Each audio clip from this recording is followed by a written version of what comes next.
Hi, everybody. Welcome to Coach Menachem Bernfeld on this beautiful summer night. It was a long weekend for everybody, and thanks for coming. And tonight is Shir 194, and we want to first thank all the people for every week for promoting us and letting people know about it, posting it on their statuses. It's a very big thing, to let people know about the Shir. There's a lot of important things that are learned every week, and it's a Sichas Chaverim, a place to speak through things and really get clarity. So again, thank you for everybody for being part of it. We really appreciate it. If anyone wants to join the Menachem chat, Coach Menachem's WhatsApp group, go WhatsApp me at 732-314-1710. I'll send you the community chat links. I'll mention post it on the chat as well. You can also go to menachembernfeld.com and sign up over there to get his weekly emails with the speakers, the replays, and all that information over there. For all the people that are watching the replay of this on YouTube, please click on the subscribe button. You can also click on the like button.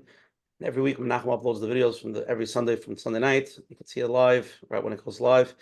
Thank you to all the advertising sponsors, Lakewood Scoop, Ellie and Ariel from 5 Central, and Chayla Kav from JCN. Again, if anybody's here the first time, every Sunday night at 9:30 on this Zoom ID, we have different shiurim, different topics, different therapists, rabbanim. We've had it all over the years. So next week, July 21st, we're going to have two very famous marriage therapists, both from Toronto, Rabbi Ron Cass and Sarah Chana Ratcliffe, who's world famous. They're really going to break down some key points of conflict in marriages. They've seen people 20, 30 years, they're doing marriage therapy, and we really want to clarify it. We're titling it The Key Differences and Points of Contention in Marriage Between Men and Women, Understanding Our Spouses on a Deeper Level. It should be a very, very powerful program. Please join us, and we'll really get into it. Okay, tonight's shir is 194. We're going to start first with our Gematria, Rabbi Fried, to tie it into tonight's share. Let's go. Shalom Avracha to Zoom share number 194, Unveiling the Power Within. In order to unveil the power from within requires a tremendous amount of wisdom, which leads us up for tonight's Gematria. 194 equals Malayim Chachma, full of wisdom. Appreciate that. Okay, we're going to start off first with Menachem. Coach Menachem Bernfeld, thank you for putting this together tonight with Rabbi Schonbuch. IFS, a big topic. Oil's into it. People that know it. We're going to start like from the Aleph base. Nobody knows what we're talking about. For beginners. So why are we here Sunday night? What are we trying to learn? What is this new phenomenon, this new concept? I've never heard of it. Explain to us. What is it? Yeah, I won't be able to explain it because that's what we brought on Rabbi Schonbuch, Mitzvah Hashem, who will explain everything. But I think we're hearing it more often, and people are using it. IFS to understand, it must be something that works because people use it, and I'm excited to learn more about it. So, welcome everyone to another Let's Get Real with Coach Menachem and Baruch Hashem. With a lot of siyata d'shmaya, we know that these programs are only with Hashem's help every week, week after week. It's just amazing to see the feedback. Tonight we're doing number 194, and we're still getting feedback from 193 with Rabbi Heshi Kleiman discussing Hashgacha Pratis. It's just it was fire. He was on fire. Just that connection that we have to that connection with Hashem, connection with ourselves, be connected in this world. Different perspective, a different way of living. And like we discussed, to start slowly, start with a journal, start seeing, open your eyes, see Hashgacha Pratis, see something, write it down, and start living with Hashem.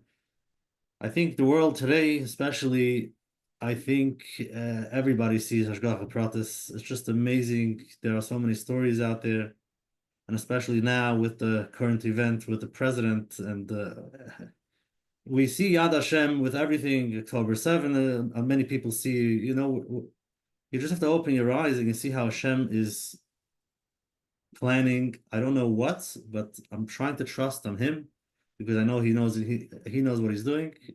And sometimes we do have questions. Sometimes we don't understand, but hopefully, to continue and to tap into the Hashgacha Pratis. Tonight, in Mitzvah Hashem, we're going to continue. I think Hashgacha Pratis is something we can talk about. For example, many times people work on themselves. They go to therapy or they work on certain concepts, and they feel they're growing, and then they turn around and sometimes they feel like they're starting from zero. there's something inside of them that feel that all the work they've put in is not working. And I think what I was thinking is maybe tonight we'll be able to understand that with the parts that we're going to talk about, maybe there's a part inside of you that's not ready for it.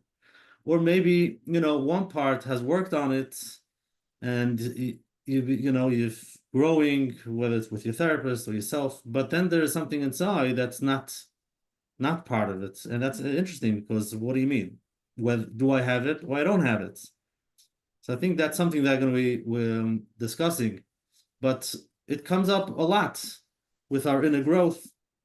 Many people are aware of the concept of the inner child. Some are aware, some are not. How to connect to it. The whole concept of the self. Who is the self? Who am I? But I think in Menachem tonight we'll get a lot of information. Just one idea, one concept that I'm thinking of is to be able to zoom out, to back off, and to look at yourself. To see where am I? Where am I with my growth? What am I looking for? Where do I feel whatever I feel? When do I feel it? But who's that one that's seeing? Who's that one that's observing? So you're actually observing yourself. So you can zoom out, you can disconnect from yourself and look at yourself from the outside and do that cheshbon nefesh. Where am I? What's going on? What am I feeling? So that is not an easy concept for beginners for sure. It's a new idea, and once people understand that, they can slowly get to that work to be able to sit down and to look at themselves, but to be able to disconnect yourself from all those emotions and all those thoughts that we have, and to be able to see the thoughts, to see the emotions, to look at it, and then we can discuss it. I think that's a powerful concept, which I think tonight we'll talk about, one of the concepts. And in Menachem, there should be a lot of siyata d'shmaya, and will hopefully all those that are in therapy to understand how they can use this concept, or maybe people are thinking of starting therapy, how it can help them in their life, and not only for those who need healing, if people feel stuck. It's a new concept of a way of living. Moving forward, where do I want to be in 10 years? What are my goals? And I think that's a concept we can use in Menachem with a lot of siyata d'shmaya. Thank you, Rabbi Daniel, for being with us tonight, and in Menachem to work out. Beautiful open. Okay, let's get into it. Okay, tonight's share we titled it Unveiling the Power Within, How Internal Family Systems, IFS, Therapy Heals Trauma, Addiction, Depression by Embracing and Transforming Our Parts. Rabbi Schonbuch, I'm going to read his bio, and then the floor is his. And hopefully tonight we could all really learn some new concepts, hopefully some ideas, and hopefully we could run with it and start some self-healing. Rabbi Schonbuch, MA, LMFT, is a renowned psychotherapist who works with individuals, couples, and families. He's authored 4 books, including Think Good and It Will Be Good, Spiritually Based Therapy inspired by Viktor Frankl, and Jewish Wisdom, known for his empathetic approach, and he helps clients recover from trauma, sexual abuse, improve marriage and intimacy, and overcome codependence, narcissism, borderline personality disorder. He also treats anxiety, OCD, depression, and internet addiction. Rabbi Schonbuch teaches techniques like CBT, EMDR, somatic experiences, IFS, ketamine-assisted psychotherapy. His training includes work with experts like Dr. Judith Beck, Dr. Peter Levine, and Dr. Sue Johnson, and his website is torahpsychology.org. Basically, in your bio, you cover the whole package, everything and everything. So, Rabbi Schonbuch, Rabbi Daniel, thank you for being with us tonight. Floor is yours. Let's get into it. Thank you. It's just, first of all, so great to be here. And Coach Menachem, Usher, I've been following your podcast for years. I'm just so impressed how you're helping, so many parts in Klal Yisrael. People suffer from depression, anxiety, trauma. This is a great place to learn about these things and begin the healing process.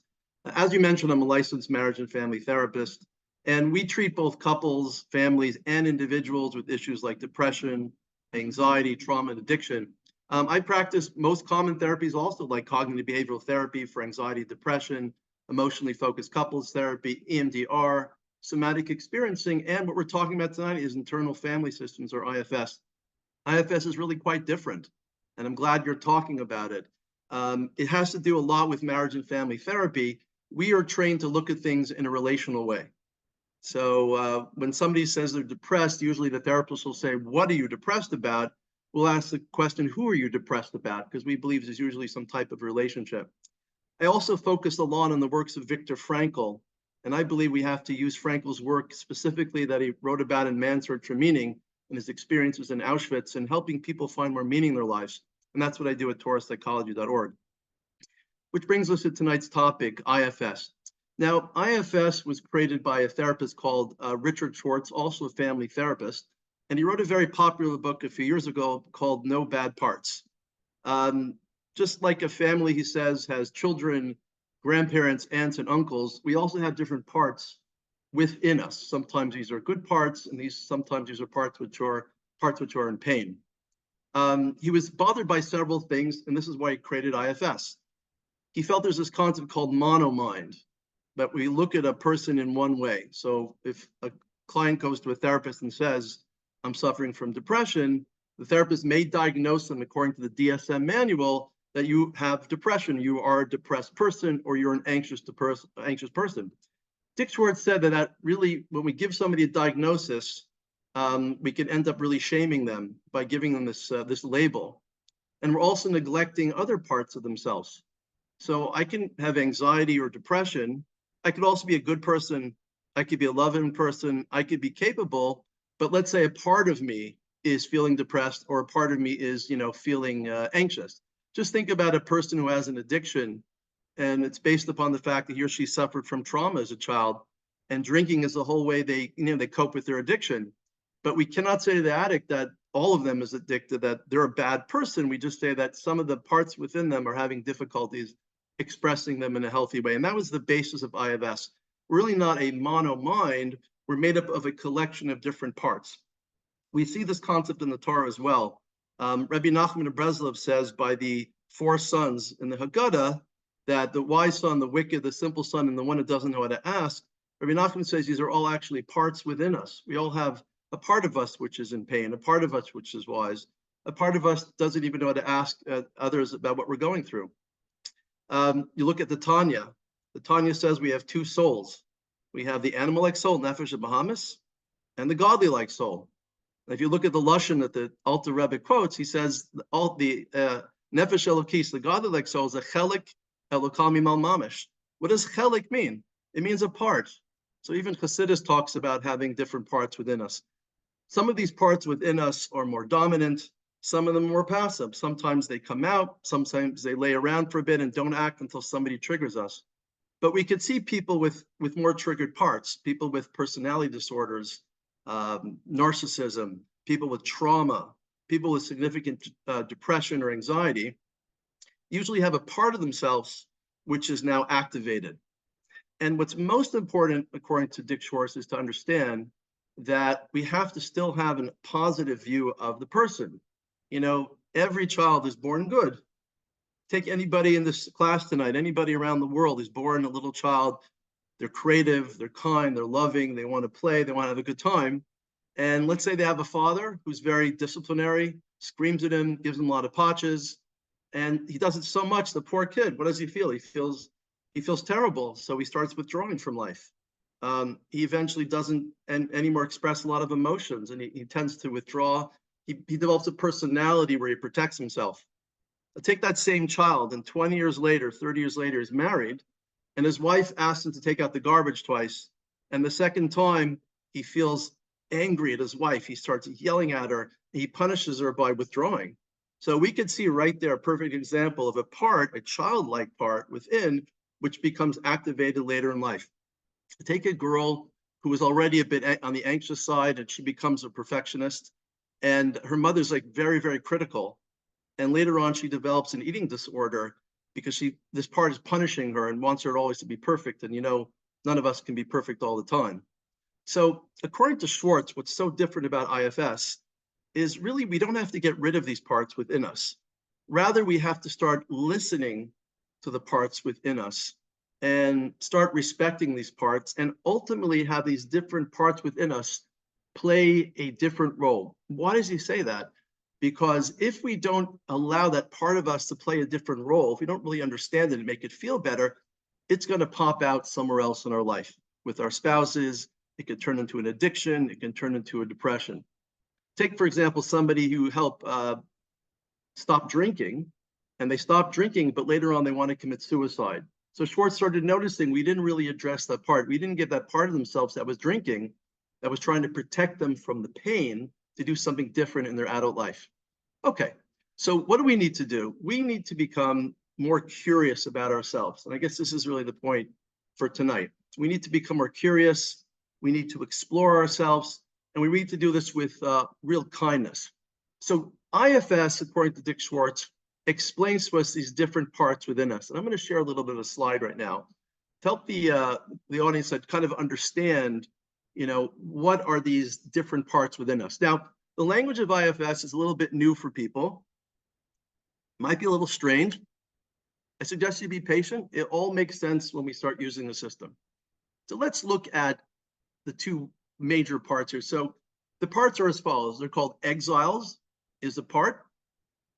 Exiles are younger, more vulnerable parts of ourselves that were banished away, that carry pain that we don't want to face. So if we were potula as a kid, if we had troubles in school, we had learning disabilities, we have ADHD, if our parents got divorced, chas v'shalom, there was a death in the family, something traumatic happened to us, we feel terrible about it. And the human brain, what do we want to do? None of us can maintain our understanding of pain. We want to just repress the pain. We want to have a nosh. We want to watch something on our phones. We want to get rid of our pain. So the human brain tends to protect us by repressing that. According to Schwartz, what happens is we're left with this exile, this terrible part within us, and we feel the shame. We walk around unconsciously feeling fear, and we feel terrible loneliness with these parts. And so those exiles are just hiding around, and all it takes is something to trigger us, a bad event in the world, loss of a job, a little bit of a fight with somebody, and all these exiles come out. Now, how do we protect ourselves against those exiles, according to Dick Schwartz and IFS? We do that with what we call protectors. We protect ourselves against these terrible feelings that are in our exiles. There's two types of protectors. There are the managers, and then there are the firefighters. So what are those managers? And I'll give you some real practical examples and I think you'll understand. So managers are really just protective parts that work to prevent pain. So that little child who was potched by his father withdraws. So that withdrawing personality that comes out in his marriage later on, that's definitely a manager. Somebody that has to constantly work all the time. They become like an overworker, right? Somebody that becomes a pleaser. We know this term called codependence. They're caregivers to everybody else around them, but they don't take care of themselves. It could be depression. It could be a manager. It could be anxiety symptoms when you feel your heart racing, your stomach hurting, feeling nausea, or your legs are shaking. That could also be a manager to protect you from something that you don't want to experience. But those are kind of long-term things. They become personality traits, ways we communicate, the ways we withdraw from other people, or the ways we interact with other people. But let's say that it doesn't work and somebody really triggers us, really bothers us. Then the firefighters turn on. So what are the firefighters? These are reactive parts that work to just extinguish all the pain that we're experiencing. They just want to get rid of it at all costs. It has us do distracting things. Some people disassociate, we become numb, or we self-soothe with other inappropriate things. Those are what we call these terrible firefighters. And of course, that's addiction. So addiction is the ultimate firefighter. If I can't deal with that, internal pain, those terrible feelings, so what am I going to do instead? I'm going to simply drink them away. I'm going to get on my phone and I'm going to, distract myself. So what's the real key here? So now that if you get these parts, and I'll just show this slide for a minute or so, the real key is to get to know oneself. And a therapist like myself or others that learn this will help you slow down in IFS and start noticing these different parts within yourself. We'll start looking at your exiles, your managers, and your firefighters. Now, the other thing Dick Schwartz notes is that there's other parts of us that are really great. Just because that kid became a withdrawer, or somebody's an addict, or somebody developed an eating disorder or personality problem, doesn't mean there's not a pintel yid, a very sweet person underneath that. It's just been exiled away. They can't experience that goodness. How do we know we're re-experiencing our goodness? This is what Dick Schwartz calls the self. There's a part of us which is greater than the parts, called the self, which is able to look at the other parts. It's like an orchestra where you have different musicians. You have your cellos, your band members, you have your saxophones, you have your drums. The self is a part that can kind of orchestrate, listen to the other parts, calm them down, give them other things to do with their time. When we really get into the self, we can really start healing all the other parts around us. How do you know you're in yourself? Well, he gives these 8 different C's of the self. So when you're feeling calm, when you're curious towards your other parts, when you feel connected, or you feel this compassion, this inner deep compassion towards oneself, courageous, confident, creative, and clear, that's when you know that it's not the part that's you're blended with that's overwhelming you, you're actually in the self. So that's the introduction to IFS, and those are the actual parts that people will experience. And through IFS, we're going to teach you how to slow things down, take a deep breath, notice, stop feeling the terrible shame. And when we could do that more effectively, then we can start teaching you how to heal those different parts. Okay, thank you so much for the beautiful opening. Let's do a little bit of a poll. We'll get ready. Just 1 second. Okay, here we go. 3-question poll. Everybody answer to the best of your ability. Okay, first question. Hearing the idea of parts, how do you understand it helps a person with their challenges? 4 possible answers. Number 1, it helps them understand themselves. Number 2, helps them disconnect from the problem. Number 3, helps them interact with it to get the help it needs. Various, like, how do you say it? Like zooming in on it. Number 3, emphasizing on self-compassion and acceptance. Second question. Do you believe that a person is composed of different parts? Do you actually believe this whole concept? Do you believe a person is composed of different parts? And if so, what's the difference? Who cares? Yes, it helps me understand complex emotions. Yes, I believe people are composed of different parts. It allows them for more targeted healing.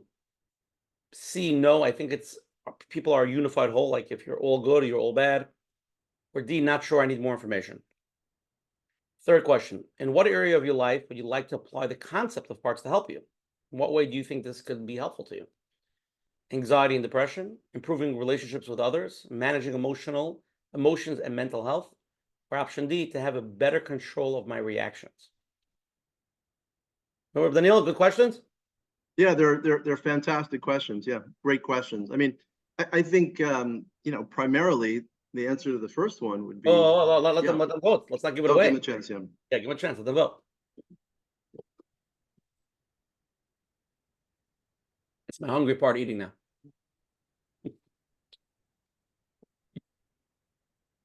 Okay, we're gonna end the poll in 1 second. And then we're gonna share with everybody, okay? Here we go. Okay, the first question. Hearing the idea of parts, how do you understand it helps the person with their challenges? 35% of people believe it helps them understand themselves. 3% of people it helps them disconnect from the problem. 42% of people believe it helps them interact with it, meaning the problem, to get it the help that it needs.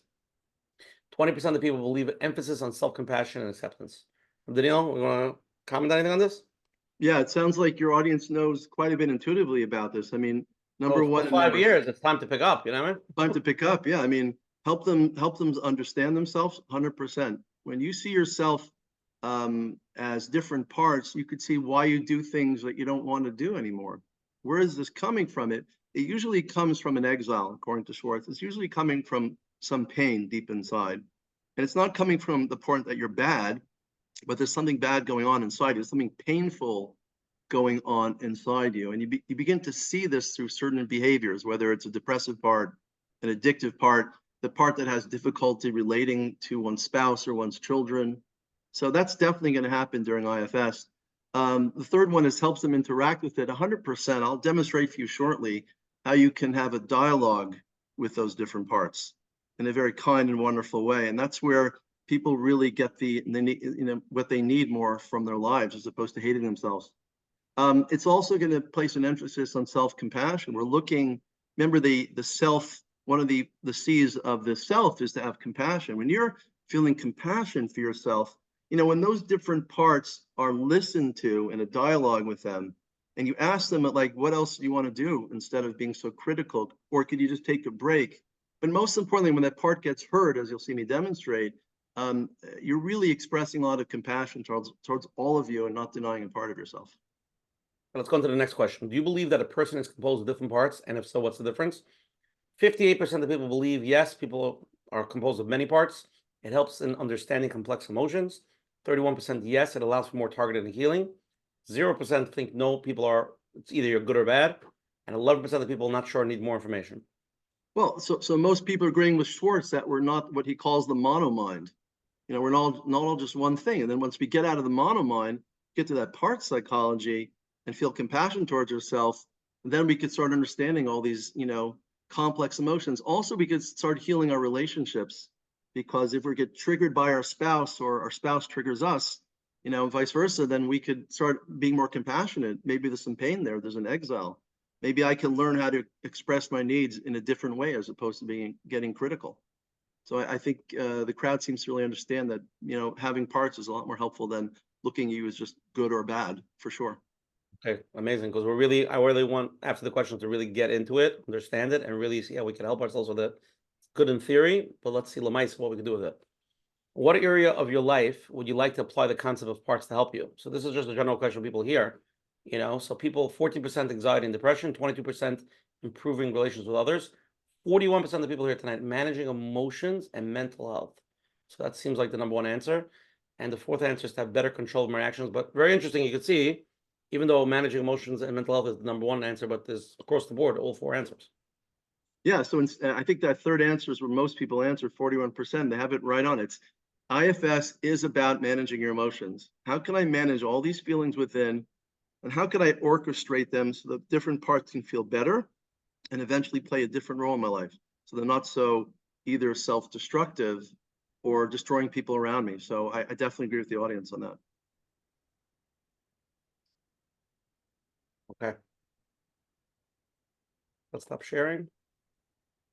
Okay, so if I could just read a question that came in, we can start. So here we go. I've been struggling with depression for a while. I've tried different therapies and modalities, but I'm still struggling. I feel like nothing is really working. How would IFS therapy help me, and how is it different from the other healing methods I've tried?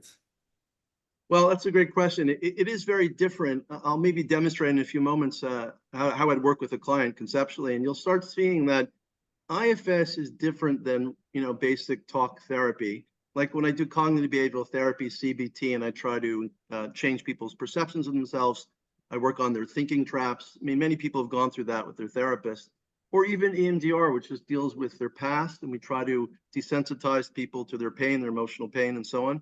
This is very different. It's a much more creative type of therapy. We ask a person to look into themselves and just notice different parts and ask those parts, what they're feeling at the moment. And we start actually talking to the parts. This is what's really different about IFS. And I think if anybody's been through basic types of talk therapy, IFS is really different qualitatively. It's a dialogue. There's a lot of theater in this. You see, each part of me becomes like a person that have feelings. So if I had that angry part, we'd actually ask you to identify it in your body, kind of notice. I mean, the audience could now if they just take a deep breath and just like relax for a minute and start noticing, different parts. They could be experienced through parts of their body right now. So if anybody notices a stomach ache or a backache or a headache or something, that's probably some type of part, expressing something to you that wants to be heard. It's probably some type of exile down there, and it's being protected from being experienced. And so we definitely talk to those parts. and we would talk to that pain in your head and say, could you just for a minute, could you ask that part of your head that's hurting you, first of all, can we ask permission if we could talk to it? So it's a beautiful question according to Schwartz. We ask permission, we fully respect the part as if that part of you is a real person that has feelings and needs and emotions. So I'd ask that part of you, so can I speak to you? And just go ahead and ask that part of you for a moment. And what's very important is don't force the answer, just ask the question and just wait and see what emerges from that part. So your part may say, I want to talk to you. Or the part may say, I don't feel like talking to you. And that's fine. Whatever your part says, we are going to be respectful towards the part. So to answer your listener's question, the truth is it's a really different type of engaging therapy, talking to parts. And I find it to be extremely powerful. It's really different than just simple talk therapy, which I also practice. Even though it's talk, you're talking to the parts, but it's not talk therapy. It takes it to a deeper connection of, maybe you could explain it. It's not talk therapy. It really isn't talk therapy. I think I look at it more as like theater. It's like playing these roles. Let's say puppet theater, where I had different roles. If I ask you to hold on to a puppet that looks like your anger, and then hold on to the puppet that looks like your fear, and then talk to another puppet that expresses your fear, your desire to be close to somebody. And let's say I had these puppets talking to one another, and I kind of respect each puppet and I have them express their feelings. This has been done for many years. Dick Schwartz didn't come up with this in a vacuum. There's something called psychodrama, where you have different parts of a person are acted out in the room. People know about Gestalt therapy, where I'd have a part of myself sit in a chair next to me. I'd say, could you turn to that part right now and have a dialogue with that part? But Schwartz does this all internally. I don't have to externalize it outside of myself. It could be experienced within the person as well. That's why it's different. And I also find people access parts of themselves they wouldn't talk about in regular therapy, in talk therapy. They're going to be accessed much more quickly through the dialogue and the respect and the compassion I show towards them. Great question. Yeah. Okay, there's a bunch of live questions. I just want to, I read this book. I just think it's a good picture. I'll illustrate it if that's okay. Reb Daniel, can I illustrate a picture? Sure. Okay, let me just show you. I read this. This is an IFS book by, what's his name? His name is Tom Holmes. This is the one I showed you. Remember the other day we talked about it? Yeah. Let me just share my screen. Give me a second.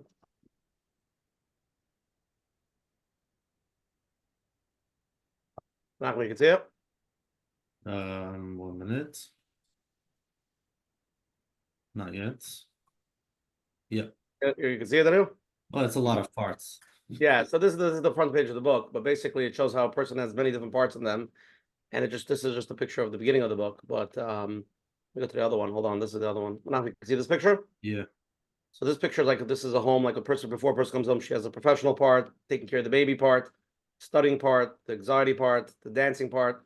And these are all the parts of the person, right? When they're coming home, like which part are they bringing into the dining room to their center self, which part not? So everybody has a little bit of these parts, right? So just giving a more like clear example of a picture, I can see pretty clearly here. And you don't know, like the cleaning lady part, the nervous parts, you see? Pretty clear. Yeah, we have all these different parts. Some of us are parts of us. Let's say you had an ill parent as a child. Let's take an example. They were ill with depression, or they had an accident, they're physically ill. And the only way you could get attention is by becoming the caregiver in your family, right? So you find out that would work in your family, but then you're denying all your feelings for getting healthy attention like your friends get or they got. And it denies your feelings for when you start going on shidduchim and you have that part of you, that shamed part from your parent who wasn't well. And it plays a larger role in your life. You become the caregiver, and then you get into a relationship and a marriage years later, and you have a partner who has a temper issue or some type of addiction, and you can't assert your needs. You can't use what we call iMessages. That makes me feel really sad or makes me feel angry. Instead, you kind of just give in to that spouse. And you could see how somebody could suffer in a marriage for years when they're not listening to that part within them. Okay, then let's go to some live questions, then we're going to go deeper into this. Okay. Hi, sorry. Hi. How You know, are thank God. I can see where this would be useful for like managing emotions, but I think of emotions generally more concrete. You know, I can learning to deal with anger, frustration, or sadness. But what about a general? Like I tend to think of anxiety and depression as kind of more of a pervasive thing. It's not.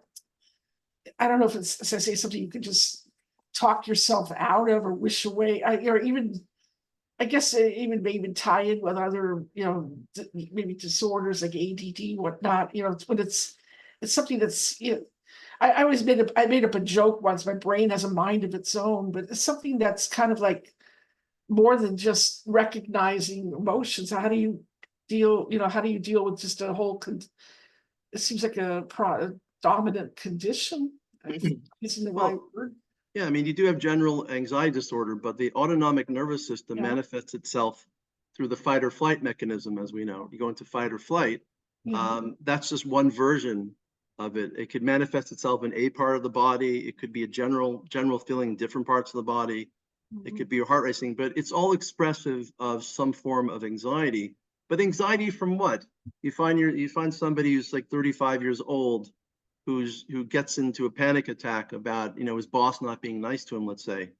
But really, in actuality, it's not such a frightening situation. It's something they can negotiate, but they don't feel confident to do that because that part of themselves is still active. But this is what's really nice about IFS. We're going to talk to that part and say, you know something, thank you so much, that anxiety part, for playing that role in my life when I was a child. The only way I could survive is if I got a bit worried about what was going to happen to protect myself. So in IFS, we'd ask you, we'd say, could you turn to that part of yourself, that anxious part, and really thank it for playing this wonderful role in my life? But you know something, right now, I find myself 20, 25 years later, and perhaps we could find another role for you right now, because the role you played as a child, it's not as needed. Now, that part of yourself, again, we're going to make these into real parts, real people. The part of yourself is going to feel bad, your anxiety part. What is it going to do now? If you give up your anxiety, what do you do with all that time right now? So we're going to actually ask that part. We're going to say, would you consider stepping back for a minute? This is the self now speaking to the part. Would you consider just like stepping back a bit and let's see if we can talk to the other parts that you're overwhelming. And by the way, is there something else you'd like to do with your time? And it really becomes very creative in IFS. Would you like me to take you to a park right now in an imaginary way? Can I take you to the beach, just relax for a few minutes? Do you see how playful the therapy is? I'm actually talking to the part and helping it either meditate with it in the park or in the beach. Can I give it let's go back a little bit just to help people. I think this will be clariful.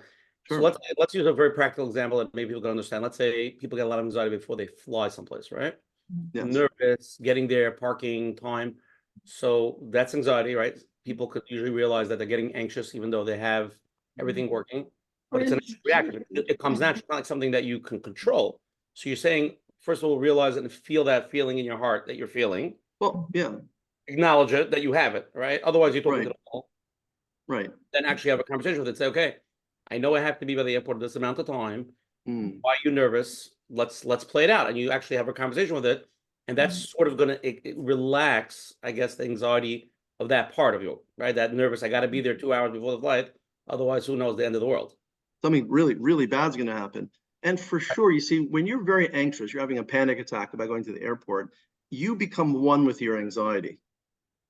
You become one with it. There's no space. Viktor Frankl talked about this, creating a space between you and something else.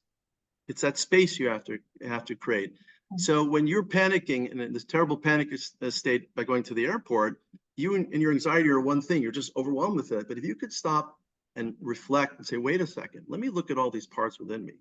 Okay, there's a part of me which is anxious. When I start doing that as a part, and I recognize it, start talking about it, I kind of create some space. We call it in family therapy, we call it externalizing. So let me give you an example, Usher. It's a perfect example about the airport also. So instead of saying I am anxious, or I'm an anxious person, I'm having an anxious thought about something right now. Part of me is thinking about something. But there's another part of me which maybe this adult part, which is not as scared of that what's happening to you at that moment, and it calms you down. You just create some space when you recognize it's just a part, it's not all of me. Again, we're talking about, again, the first part we're talking about the IFS is me talking to my part. We're not talking about the therapy part of it. We're talking about me trying to really engage with that part.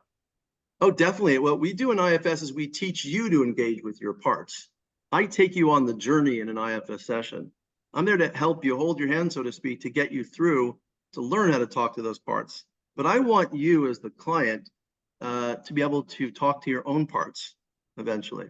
I want you to heal, go back to your exile, to the real pain, and be able to talk to it. And you say to yourself, that exiled part, like, what do you need? Is there something I could give you? Again, this is imaginary, of course, but it's very theatrical in nature. But I'm going to get you to learn how to talk to your parts. And I've worked on my own parts, and I brought certain values or ideas to myself to cover myself in certain ways. And now, since I've done that work with myself through reading Dick Schwartz's book, No Bad Parts, and other things, I can just kind of call up that calmer part of myself and heal the anxious part more effectively, because I kind of like broke down the parts. So in IFS, we're going to teach you how to heal yourself. That's why I think it's also. I'm going to get into it a little deeper. I just want to go to the next live question, but I want to go into much deeper than this. Sure. Okay. Amir? Hi. Hi, hello. I see a lot of times what happens is when I can't manage my pain, I disassociate, and I'm aware of it, and I try to reconnect to my feeling system. What I see is that it goes through very much intellectualizing. It's not experiencing, it's just with my thoughts, and I can't feel it. And I would like to know maybe a way how I could just experience it. I tried being mindful, but I see my system doesn't allow me to go there. Yes, definitely. I mean, the intellectualizing is a part. It's numbing you from, so what we would do, this is very important in IFS. We don't go right for the pain yet. We don't go right for that exile, because that pain, the dissociating symptoms may be coming from some pain that you've experienced in your life or trauma, right? Yeah, So yeah. Even I could even know why I can't manage the exile. I can't manage to feel the exile. Yeah, and the numbing part of you is actually helping you not face that, correct? So Right. I would first ask that, that intellectualizing part and say, are you willing to talk to me? Are you willing to talk to me for a minute, respectfully? Is there something I could do that can allay your fears? That's a very important question I'd ask it. I would also ask it, would it be willing to kind of step back for a minute and let me talk to the exile? I'm going to ask permission from that part of you, the intellectualizing part, if it's willing to step back and maybe, play a different role in your life and allow me to talk to the exile. So before I get to the exile, I first have to get through that protector. That's very important. We don't want to overwhelm your system either. We're very respectful of that. Right, and I see you need a lot of time to be with your to talk to your parts. I could do this 24/7, right? You need some time to talk, to learn how to talk to your parts and to learn how to arouse the more positive self parts that we're looking for as well, the compassion. So let's say we ask that the intellectualizing part to just step back, and then you started showing compassion towards it and love towards yourself. See if that would make a difference, help you access, more of the deeper feelings you're experiencing. It's all about self-compassion, not judgment. Okay, thank you. So if the intellectualizing part doesn't want to talk about it, or it says it's too painful to go there, I don't want to feel it, what do we do then? No problem. Is there something I can give to you right now that would be helpful to you, the intellectualizing part? I don't know. Would you, well, again, what happens usually is we give a minute of silence. We let you think about it. We kind of really slow that down. Now, most people will say, okay, I'm willing to take a chance. So that's where the magic happens in IFS. There is a shift that takes place after a few minutes. And then we'll ask it, would it like to go somewhere right now? Can we imagine it taking it somewhere and spending time with it? Or, having it do something else? I mean, somebody that doesn't use that intellectualizing part may want to utilize it differently. If it's being used to protect themselves from the pain, perhaps it wants to read a book or go watch something or take a walk. We actually, in an imaginary way, have it do some pleasant, enjoyable things. So it kind of just reduces its defensiveness. And it usually does tend to back off when we're respectful towards it. And That's you what usually mentioned what's it gonna do once it calms down and it lets you think about the exiles? What's it gonna do with the time that it's spent till now? We actually ask it what it wants to do with its time. What about all that energy it's been spending to try to avoid? What will it do with that energy? So we really engage it very respectfully and ask it, what does it want to do now? And See, once we what kind of answers do you get? What are some options that it can? Oh, answer? I may decide to go back to school now and stop worrying so much and use my energy to get a degree. I may start exercising more. I may start learning Torah more, as opposed to being overwhelmed by my fears. So we're going to ask it respectfully what it wants to do, and we can maybe suggest some ideas, but people usually know what they like to do if they had less anxiety. You kind of know what to be doing with their energy and their time. What's if you, the self, doesn't agree with that part? It wants to go back to school, but you're too busy. Well, that's the busy part. Oh. That's another part we're going to talk about. The busy part that doesn't allow you to, enjoy life and have fun. Go back to that codependent personality that was taking care of his or her parents as a child. They really struggle with not having much fun in life also. They're always, if you're a codependent, well, you're just taking care of people most of the time. So you become like what we call a workaholic, and you don't reflect. But if I could take that away from you and that part of you would say, okay, I'm willing to step back. Boy, there's a lot of things you probably want to do if you're not taking care of everybody day and night. And people usually know these dreams I had. This is very important. See, when I get to the self, we're actually opening up my healthy child parts as well. Think about a child. What does a child represent? Creativity. Think about a 4-year-old playing with his or her toys right now. They're having fun. They're giggling. They like a good cookie or some ice cream. They want to be hugged and held. They want to go for a bike ride. They want to go to the beach and, walk on the sand and feel the warmth of the sand and listen to the waves going in and out in the ocean. So there's a lot of things that inner child in us want to do. But remember, those protective parts have squashed the independence or the ability of that inner child to be expressive right now. And we just pull it back a little bit. We start showing compassion and understand the other parts. There's all that goodness that's just waiting to be unleashed. And people usually will remember things that they like to do when they're children. They could play tennis. They could read a book. They could visit a friend of theirs. They can go for a walk. There's lots of things a person can do when the healthy inner child starts coming out. Okay, just to confirm, IFS is really works together hand in hand with the whole concept of the inner child. It's really, you're really talking to that inner little mini you that has all these little whatever the feelings are, whether it's those feelings. So it's really IFS, inner child. It's one thing. It really is one thing. I have a course on TorahPsychology.org. It's called Healing the Inner Child and IFS, because I put these systems together. But so did Dick Schwartz. If you read the history of IFS, it comes from the Healing the Inner Child movement, these different parts of the self. And there's different ways of accessing. You could, for example, Healing the Inner Child's a little different. I could use my non-dominant hand to write a message to myself to experience an inner child. But we do a little of that work also in IFS. But for sure, it comes from the Healing the Inner Child world.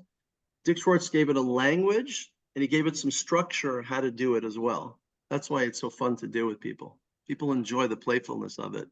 But you need to have a therapist also that's schooled in it, that knows what they're doing, that could calmly get you into a state of self-compassion and undo some of the damage from those protective parts. Let's go to the next. Rabbi, Let's go to the next live question. Yeah, hi. Hi. So I want to ask, on a practical level, how does this apply? I'll just say that during COVID, I experienced a very anxiety-provoking situation at work and I do not recall having anxiety prior to that I couldn't get out of. So basically, we were forced to take the COVID vaccine or get fired. And I was at a point where I was not sure in the 11th hour. I was scared to lose my job. So I went and got the first shot. But because I didn't get the second one on time, my punishment, which I was happy to live with, was a 3-week unpaid suspension. However, they decided that they are going to call that meeting for 3:30 on a Friday afternoon in the winter when Shabbat started at 4:20. So when I'm not supposed to be working. So I just politely said, you're aware that I can't work then, and could you just, do this on Monday morning at 8 o'clock? Like, what's the difference, right? And I was told, no, what do you mean you leave work early? And I've worked for these people for over 15 years. All of a sudden, because of my lack of desire to take this shot, I was now being told that my religious accommodation was no longer valid. After the 3 weeks, I came back and I was told, like, very, I thought it was more a formality. I was asked to go through a whole process to gain this accommodation, which I was then denied. And it ensued a very, I actually felt like it wasn't even current. I felt it was like generational trauma and anxiety in me. And basically, long story short,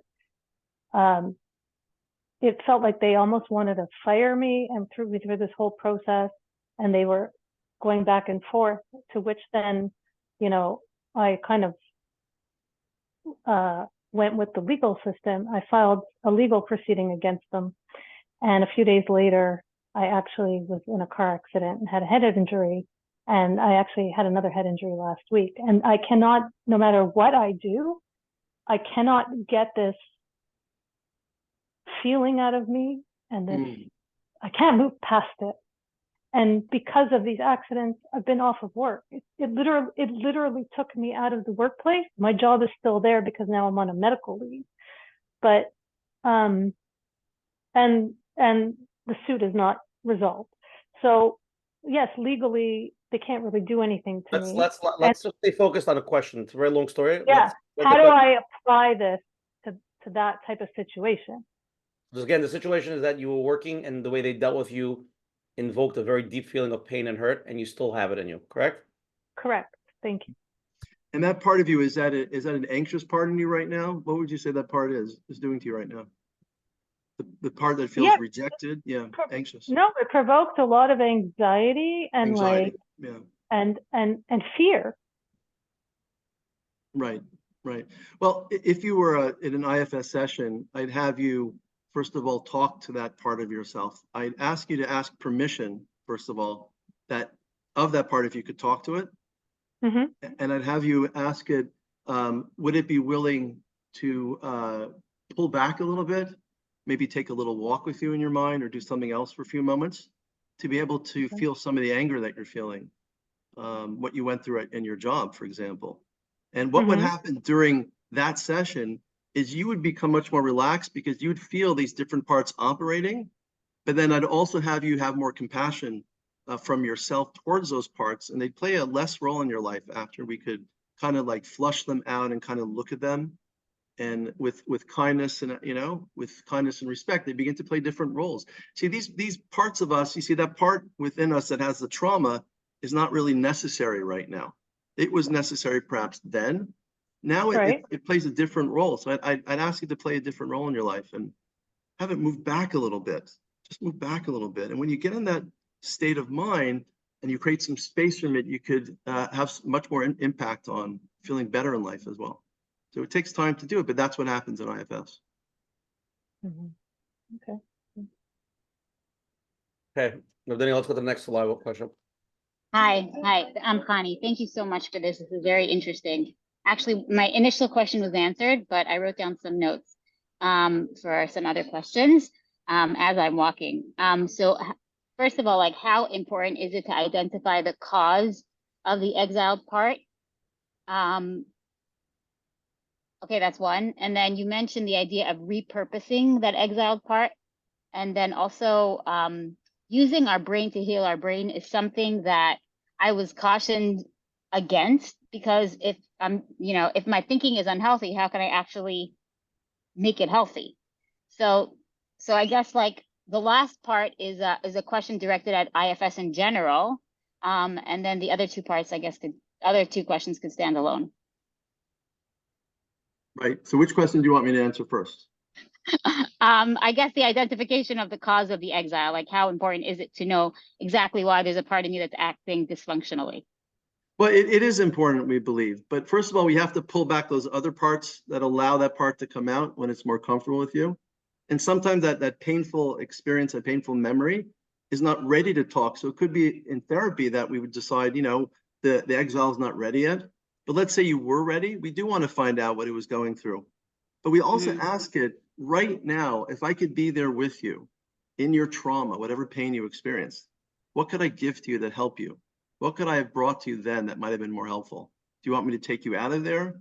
Could I have been the other adult in the room watching while you were being hurt by your parent, let's say, or what you're going through?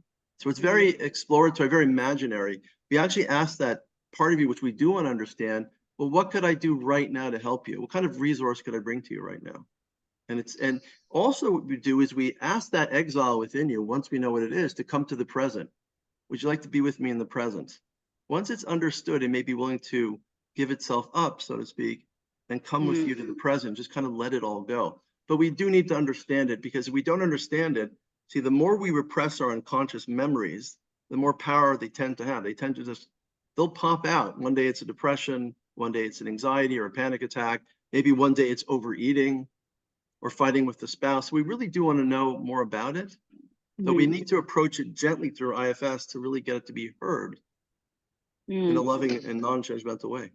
I guess the reason I'm asking this is because I've done so many sessions of EMDR, and I'm not in therapy right now, but I have been in for many years.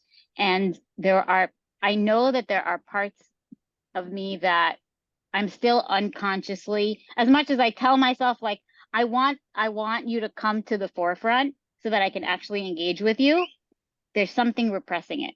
And which is, the reason for the question, understanding the cause. Yeah.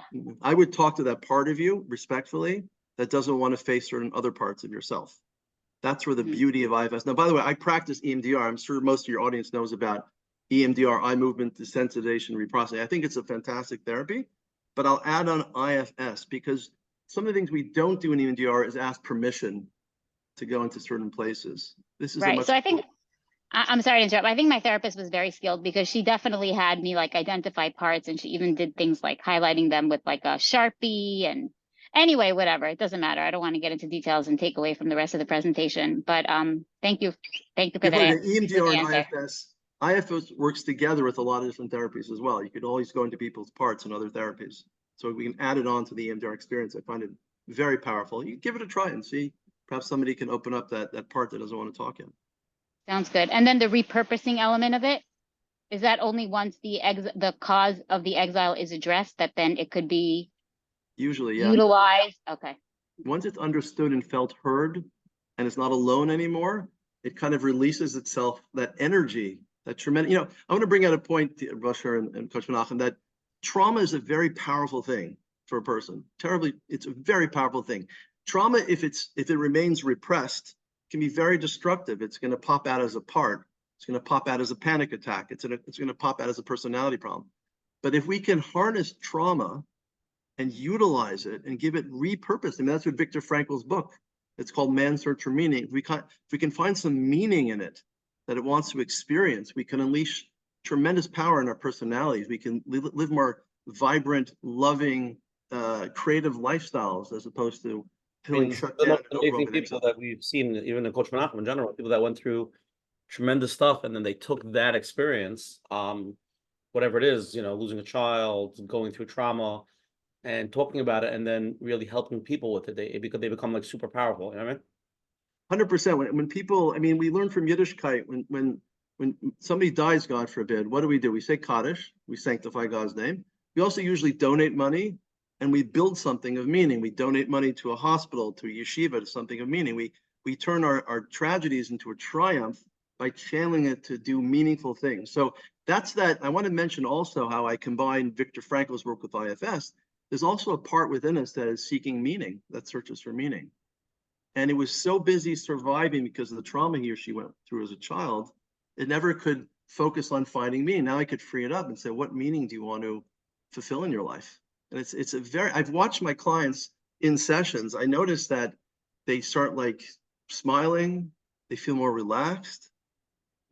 Some people will cry, and other people will get very excited, like, hey, I want to do more in my life. I don't want to be just defined by my trauma. And that's what happens in IFS.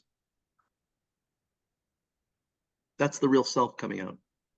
It's very exciting. The question that she asked, if the mind needs healing and you're using the same mind to think of a healthy way of thinking, I would say you need a therapist for that. But if somebody wants to do it by themselves, how does it work with the same mind? Well, we know let's go back to our chart. We know we're in the self. We know the self is operating when we start feeling compassion towards the other part. If we're not feeling that compassion, or we're feeling that self-hatred and negativity, well, it says we're blended with that part. The self is given over itself and becomes blended with that self-destructive part or the self-critical part. And then we have to have a dialogue with that part to kind of separate it out from the self. Something we work on together. So you can note, you can notice when yourself in an anxious place. How do I connect to myself to talk to that anxious place? So that means I first need to relax. But I'm not relaxed now. I'm anxious. So that means I'm in the anxious part. So what I'd have you do is, first of all, change from I'm anxious to I'm thinking anxious thoughts right now. You understand? Mm-hmm. We externalize, we create some space between it. So then I could say a part of me, my thoughts now are anxious. A part of me is anxious. The other parts of me which are not anxious. I'm going to speak now with compassion in that part, and maybe even thank it, according to the IFS, for being there. That anxiety part of you is just trying to protect you. But instead of trying to get rid of it, you can say, thank you so much. You can embrace that part of yourself. I know this is very different language than according to other therapies, but when you start embracing it, you start calming down, because every part is playing a positive role right now. That compassion goes a long way in the personality. It actually begins to calm down the anxiety. It's just a part of myself. I respect it, but there's another part of myself which is going to lead as well. It's not all of me, it's just a part of me. Okay, so I have a few more live questions, but again, we're talking now specifically, we just started really the conversation with the person finding this inner part of them and really discussing it. This goes a lot deeper with spouses, understanding. I want to get into that soon, okay? Sure. Everybody's asking about the chart. Rabbi Daniel emailed us all these pictures that he's shared with us, and go to menachembernfeld.com, and when we send out the email, we will email this chart and everything else that he says, okay? Rabbi Daniel, we're going to be sending this out to everybody. Okay, let's go to the next live question, okay?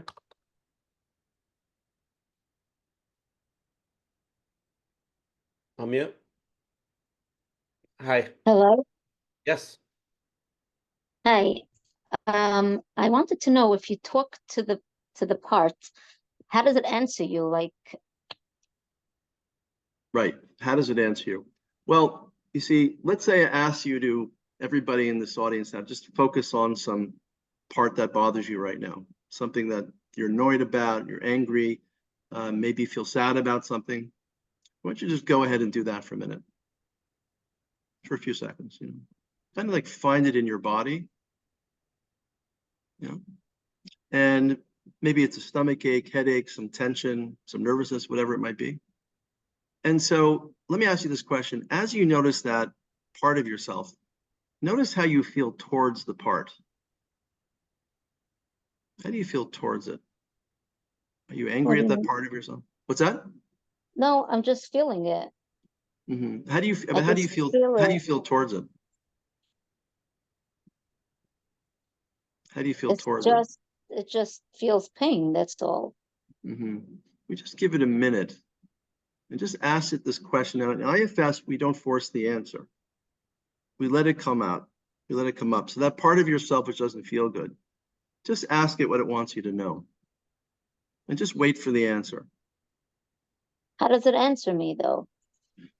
Well, if you sat there for a minute, something would come up. An answer would emerge. It would talk back to you at a certain point. But you have to slow it down. It has to be done slowly, with kindness, and it usually answers back. It's quite amazing what people come up with. But it doesn't happen quickly. You have to really slow this down to get a person in that zone. That's what the therapist in IFS does. We create the type of environment for you that you can feel safe to explore these parts. When you get into that safety zone and you're feeling more relaxed, You just ask it what it wants you to know. It usually tells you after a few seconds. It's not what you think consciously sometimes. It might say, I want to be held right now. It might say, I'm really scared right now. It might say, I'm feeling angry. I don't want to face it. So you don't know what's going to come up. But it has to be given a few minutes to experience itself first. I mean, I understand your question. This is different. This is what was asked before. Why is this different, Manish Tanab and IFS? It's different because there's a bit of psychodrama in this. We take the parts seriously as independent realities, as little people, so to speak. And we ask them what they're feeling. And it usually just emerges from the unconscious. That's what's different in IFS. When I was in therapy, I was told that to feel like what you're feeling and let it be there and feel with it. And then the feeling goes away. Is that like? I would say that's similar as let the feeling be there. Be there with the feeling as opposed to fighting it. That's more in line with IFS. Kind of notice it. Notice it rather than fighting it and trying to get rid of it. Right. That's what I've been doing. So that's basically the same idea? That would be very similar to IFS, yeah. Let the feeling be. And not only just felt, if you ask the feeling what it wants from you, what would it tell you? I'm not expecting you to do this right now, of course. But that's the thing. I've never heard anything come out of my, like any of those things being said. All I wanted was that the thing should just pass, and that's it. Like, I'm not interested it should keep coming back to me, the issue that I've been dealing with. Well, that's if you look at the chart again, that's the protector right there. That's the manager on the left side.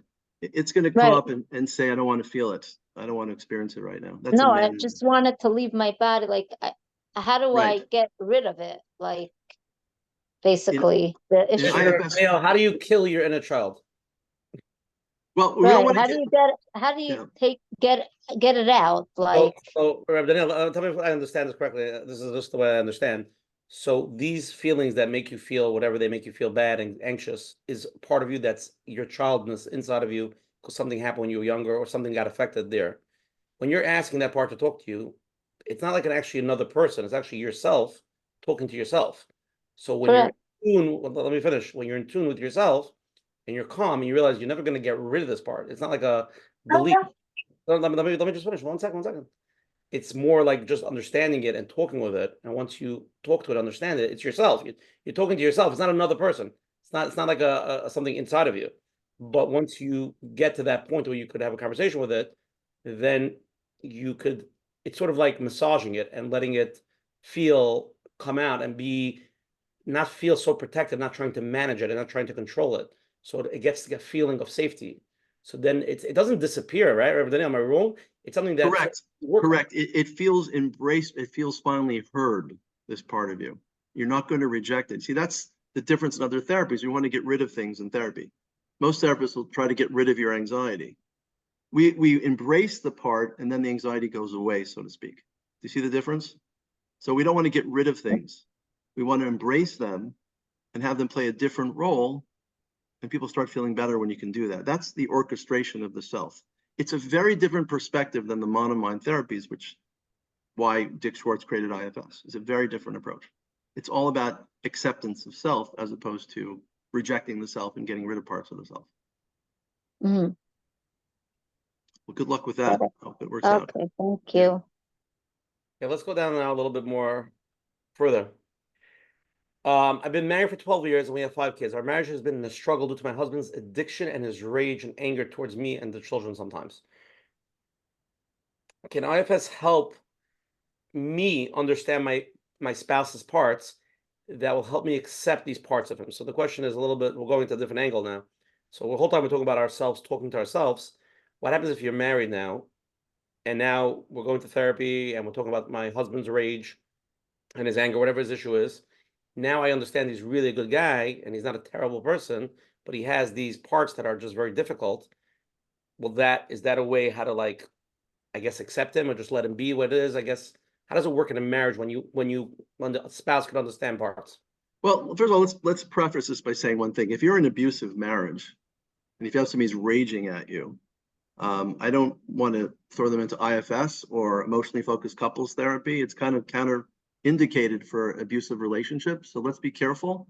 All these therapies work when you're in a relationship which has mutual respect, mutual understanding. It doesn't mean you're perfect. But again, the way you pose the question, if you're in this abusive marriage, nothing IFS can do for you or emotionally focused couple therapy. I can't ask an abused person to, could you turn towards your spouse and use an I message when you're being shot at?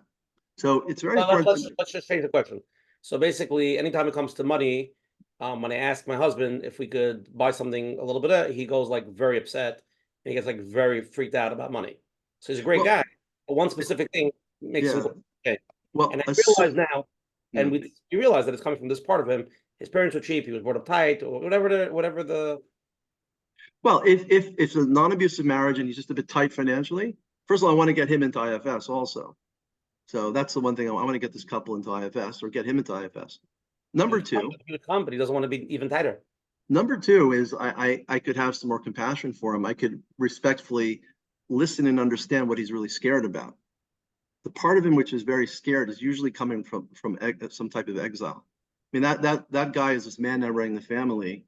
Maybe came from a family where there's poverty, or one of his parents was screaming at him all the time, telling him not to spend money. I don't know, where the part's coming from, but in IFS dialogue, we teach couples to understand their own part, be more in tune with it, express what the part is feeling, learn about the self as well. And when we have two people doing that, they're both becoming more aware of those parts. They're not letting any part dominate or attack the other part. You understand? So it's kind of a mutually experienced type of relationship in IFS, something we can just kind of wish away if somebody's raging at me. So it has to be done together with the couple usually. And hopefully the spouse that has all that anger, and then we're going to find out where is it coming from and help him deal with his parts more effectively. So how does that play a role when the spouse understands that part of the spouse? Like, how does that, can the spouse be supportive? Like, how does it play out? Well, John Gottman, who I studied a lot of his works, who is the founder of, a whole school of marital therapy, he says that the most important thing we could do, and one of the most important things people would do, is have what he calls a soft startup. So if your spouse is triggering you and you have this like harsh startup, what you're doing is you're just kind of re-triggering more harsh startup. In fact, Gottman can predict with 97% accuracy in the first 5 minutes of a couple session whether the couple will get divorced based upon this harsh startup. So for sure, if we get into an IFS mind, understand a part of my spouse is angry, part of it may be exiled right now, he's not experiencing his real fears, that really affects how I approach my spouse right now. It changes the language, how I can ask for my needs and also begin to help them understand what they're going through. It's done with more compassion right now. So to answer your question directly, it sounds to me that a part of you is very scared right now of spending money. Can you tell me more about that part? Is that part of you willing to talk to us right now? And perhaps that spouse will engage in a dialogue. That's very different from, you're making me crazy, I can't stand you, you always do that to me, to, can we talk to that part of you right now? And let's hear what your fears are, honey. So it kind of changes the spouse a bit, how they approach what would be these managers, these idiosyncrasies that that guy has developed with more compassion. I believe in many cases, the spouse may change because they feel there's some compassion towards that part of themselves, which is in fear. Just sounds like if couples go into IFS together and they're both like vulnerable and open with each other and they could discuss it, it sounds like when the next one of these triggers come up, like there could be so much more compassion and support. And because what happens is one triggers one and then they correct. Well, you're going to trigger, he's going to trigger a part within her that doesn't know how to speak up for herself, let's say. So we're going to deal with that part as well. So yeah, we need to get them into the self more, both of them into their self, the compassionate self, the curious self, to start exploring these things. And I could do that in therapy with a couple. It takes maybe a session or two, but couples that are willing to do it will really benefit from IFS therapy together as well, listening to each other's parts and so on. It's very important for people to hear that, if a spouse, you want to change your spouse and you're going to start doing IFS on them, it's not going to work out. You both have to be in the right zone, in the correct zone, to be able to listen to each other and to hear out the parts. Yeah, it depends how severe it is. If you have a spouse which is moderately having problems, but you can still negotiate with them. So if IFS may help you help them. But if you're dealing with somebody that has very intense problems, let's say almost abusive problems, then very hard for IFS to work in that environment. Most therapies are going to be difficult with that in the marriage setting. I'd agree with that too. So it depends on the nature of the case. And I do see a lot of very complex couples that come through with all types of addictive disorders and anger issues and feeling unloved parts of themselves. And if you have two people that are basically willing to talk about these things, we can really help them through IFS and other therapies. But if they're so tight in their emotions and so aggressive, sometimes it's hard to do that unless we could work with somebody individually and then bring them back to the couple session. So I know we spoke about it a little bit, but I want to have a little more clarity. When we go back into use the example, the person running late to the airport, that anxiety. So, okay, fine. They have a conversation with it. They say, okay, what do you need? Let's play it out. I'm going to play it out with you. Is that okay? Sure. So I'll talk, okay, so why am I so nervous about going to the airport? Have a conversation. Are you nervous? You're going to miss the flight. What could I do for you? And the person, I would probably hear myself say, which the child is saying, like, well, I don't want to be, late and run and then miss the flight and then all my, things. So then I would probably say back, just leave a little bit early. It'll make me feel safer and calmer. Like, don't. So again, am I really helping it, or I'm just doing what it's saying, like in a different version? Well, you're definitely having a dialogue with it at this point, as opposed to you and your anxiety are one thing. You're in a different mindset, right? Not in monomind anymore. You're in parts theory right now. You're talking to it. When you start talking to it with a dialogue, according to Schwartz, you're more in yourself. That's where we want to start the process. Eventually that will get better. Whatever that means, that will get better. So now my next question is, how important, she asked a little bit, Chani, before, and Menachem, but I want to really understand, now how important do I have to really, in parts work or a therapist, understand where this part is coming from? That gives me such anxiety about going to the airport, because when I was a kid, something happened, whatever. How important is it to connect it to something to try to heal that part? Let's say I have anger, right? Let's go back to the money thing, because my parents were so tight on money, I'm very scared to spend. How important is it, A, to make that connection, and B, even if I make that connection, do I really have to heal that part, or I just have to have the continual conversation to work with that part? Well, you want to update that part within you. That part played a role in your childhood where you felt defenseless, had no control of your environment, where people were yelling at you, perhaps. I'm not sure where that part comes from. So you definitely want to talk to that part of yourself and update it now, because right now you don't need to do that anymore. There's no one yelling at you right now. There's no one attacking you right now. There's no one shaming you right now. So that part, you want to thank that part compassionately, and thank it for playing a role. You want to update it. I'm the adult right now. I can take care of you. I'm a responsible adult. I will take care of you. Do you see the difference right now? I'm going to be here taking care of you. You don't have to worry as much as you used to worry. So really updating. It's interesting. We talk about in EMDR and we talk about IFS, that part of yourself has an age as well. When I ask you that question, focus on the part that bothers you right now, find that part in your body, notice how you feel towards it. The next question we'll ask in IFS is, how old does that part think you are right? How old does that part think you are? And you're going to find amazing things. People are in their 50s and 60s say, yeah, that part thinks I'm 7 right now. Wow. It's amazing when you do this in IFS. And what we discovered in trauma therapy is that part of us is as old as the trauma. It got stuck at 7, but now I'm 47. Here I'm 40 years later, still responding with anger or fear. It needs to be updated. We want to talk to it. Say, do you want to join me in the present right now? I can help you right now. I'm the adult right now. I can hold you. I can take care of you right now. You're no longer, powerless. You're no longer powerless. I have some power, and I have a credit card. I can take a taxi earlier. I can do things that are more, responsible. You're not helpless anymore. So we're updating its older feelings of helplessness to feelings of adult-like empowerment. There's the self coming and healing the inner child. Here's a interesting, little bit of a heavy question that came in. Now that you're mentioning different parts, and I see different parts of myself, there's one part of me that is fed up with this culture I'm brought up in, and maybe with all of Yiddishkeit. I don't feel a connection. I don't really see the purpose of it all. How can I deal with that? And I guess to understand what part is that?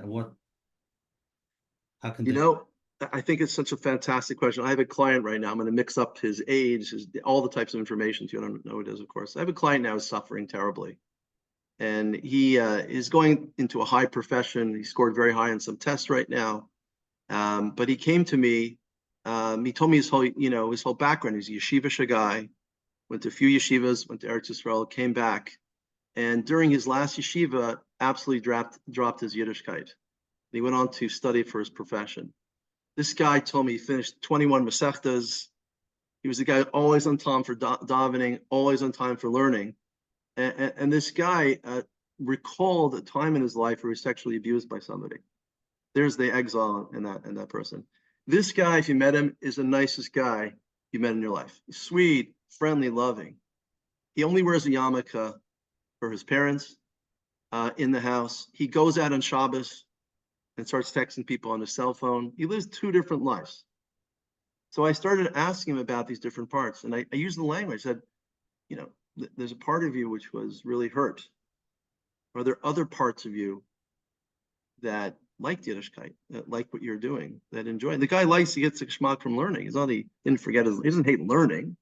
He really hates this person that hurt him, who sexually abused him. But you see what happens in trauma is we tend to generalize from prat to klal. So the prat, somebody hurt me, becomes everyone will hurt me, the system hurt me.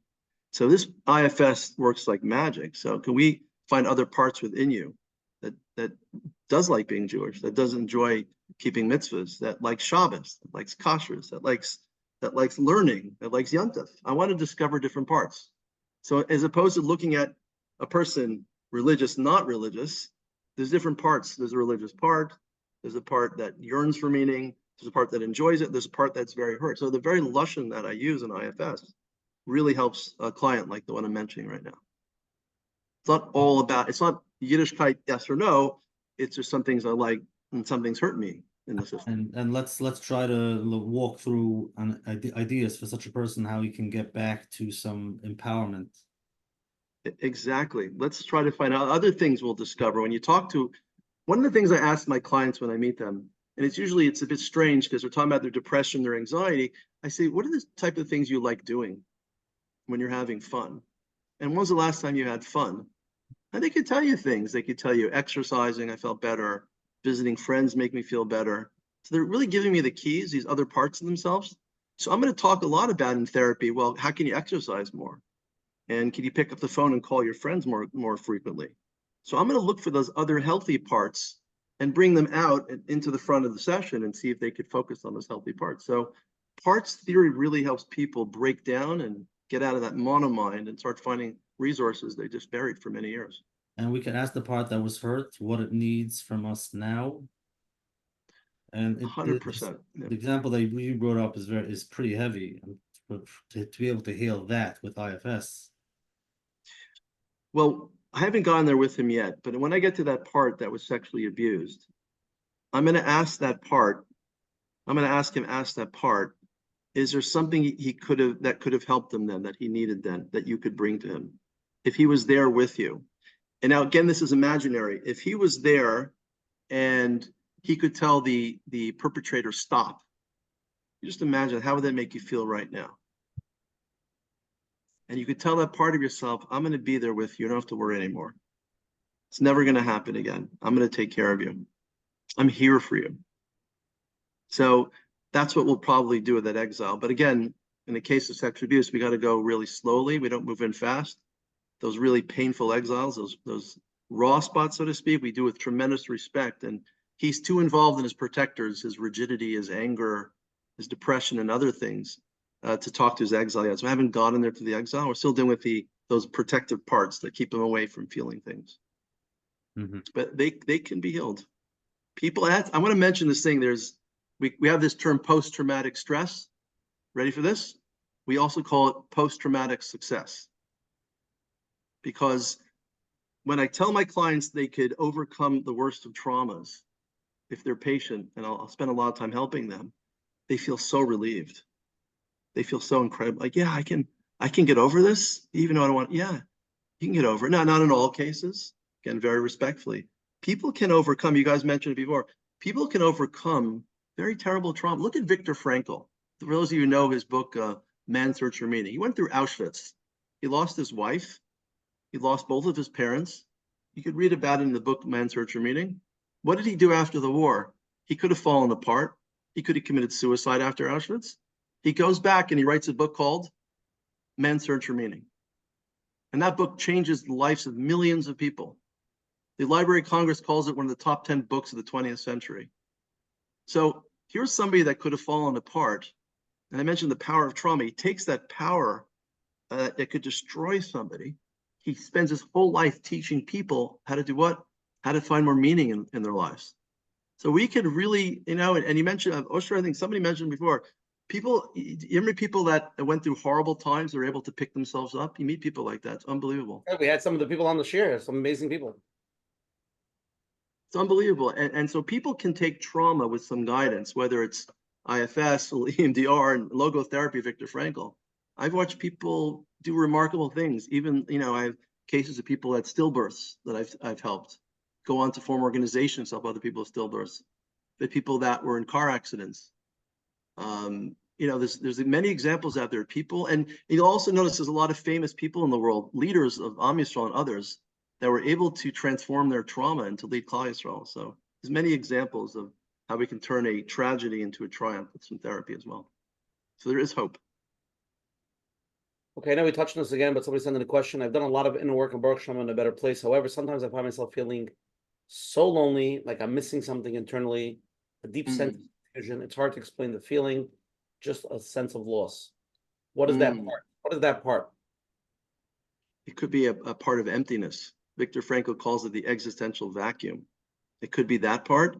It could be a lonely part that's still longing for some connection with somebody. Someone I don't, from the question, I don't really know. But if that person was my client, I'd ask that part of themselves that still feels that loneliness to notice it in the body, how you feel towards it, and I have to pause you. Somebody said tonight is the yard site, the Klosenberger Rebbe, and the Klosenberger Rebbe is the example of somebody who went through tremendous, lost his whole family, his kids, and everything, and what he made from that. Anybody read the Klosenberger Rebbe's book? Unbelievable. So I just wanted to mention that. Wow, and that part of that person, I'd ask the lonely part. I'd ask it, what does it want me to know right now? What can I do for it right now? And people that part will give an answer, usually. And it'll help them have connection. It wants to have connection with other people.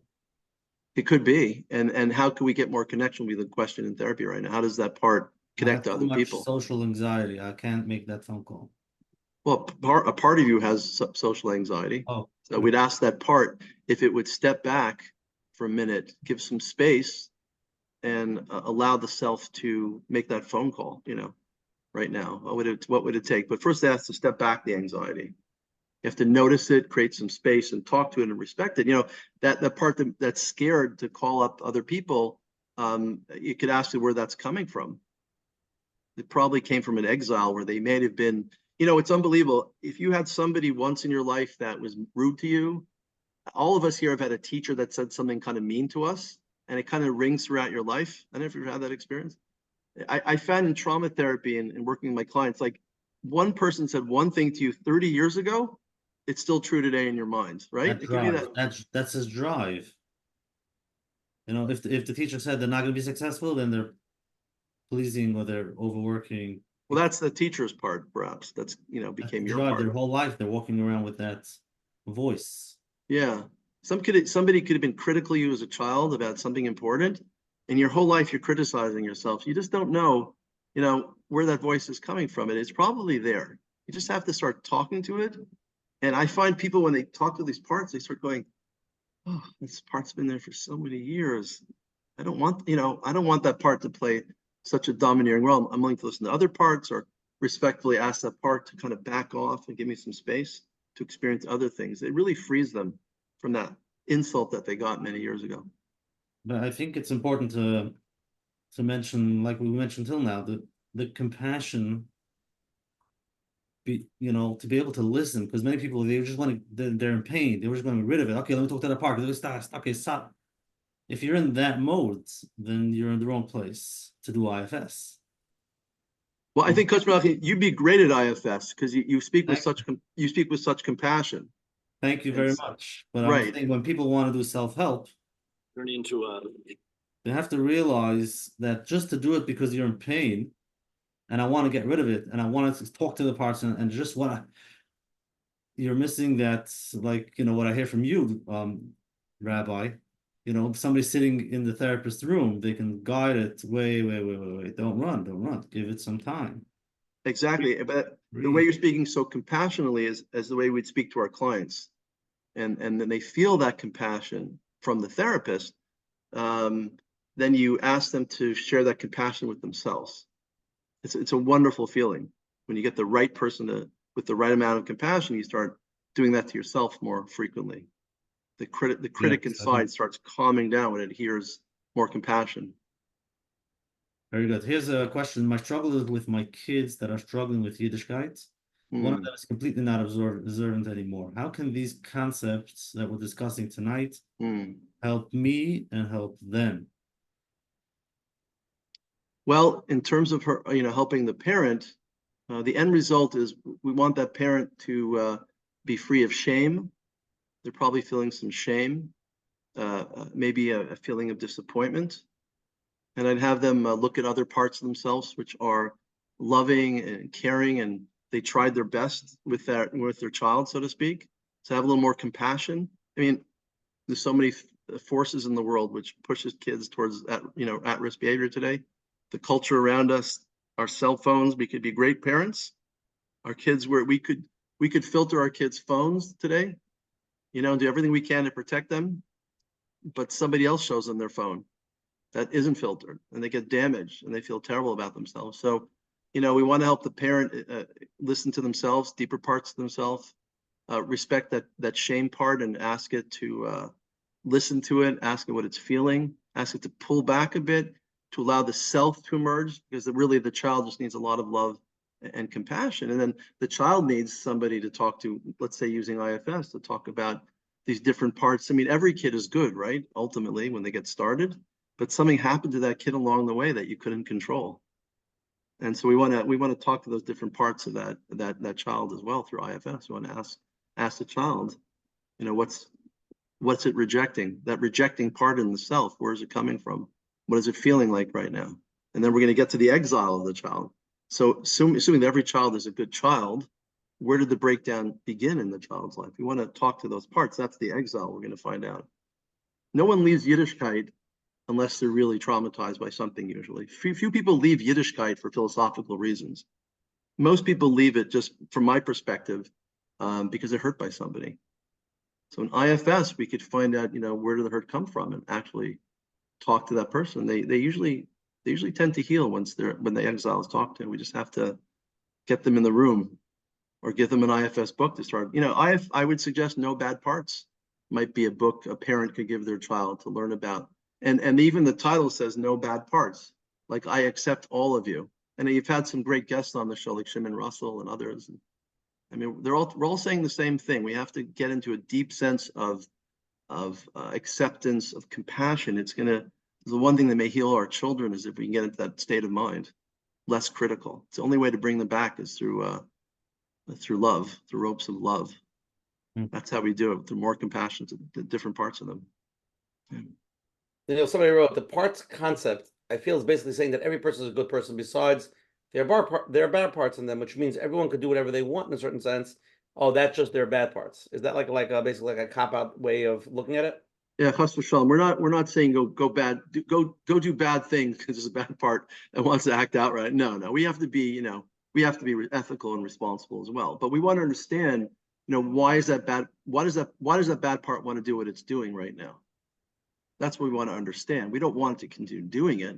We want it to do something different with its time, with its energy. We want to redirect it. But again, the IFS language is, let's first understand the bad part, which she's saying is the bad part. Ask it what it's feeling. Ask it what it wants you to know. Get some more knowledge about it, and then you can more successfully deal with it. But we shouldn't say that, oh, I just have a bad part, just let it go. We don't agree with that. That's not going to be helpful in the long run. The question is, for most of us growing up, I think most of us grew up knowing that we have a Yetzer Tov and a Yetzer Hara. So is that part of these parts that we're discussing, that everybody has, basic concept of one part telling him to do good, the other part's telling him to do bad, or all the desires that he wants to do? Well, the worst scenario is just because I do an Avera and I think I am the Avera, right? It's like I am my anxiety. That's like the DSM, spiritual DSM, I am my Avera. And think about kids on the internet and think about kids getting into trouble. And they do experience a terrible shame, right? It's not just I did something wrong. It's that ultimately I am bad, correct? So we do, that's, IFS works really well with these types of kids and people feeling terrible guilt as a part of you was in trouble. Part of you needed to do something. See, addiction or Avera, as we want to say, are there to answer some question. How do I get rid of my pain?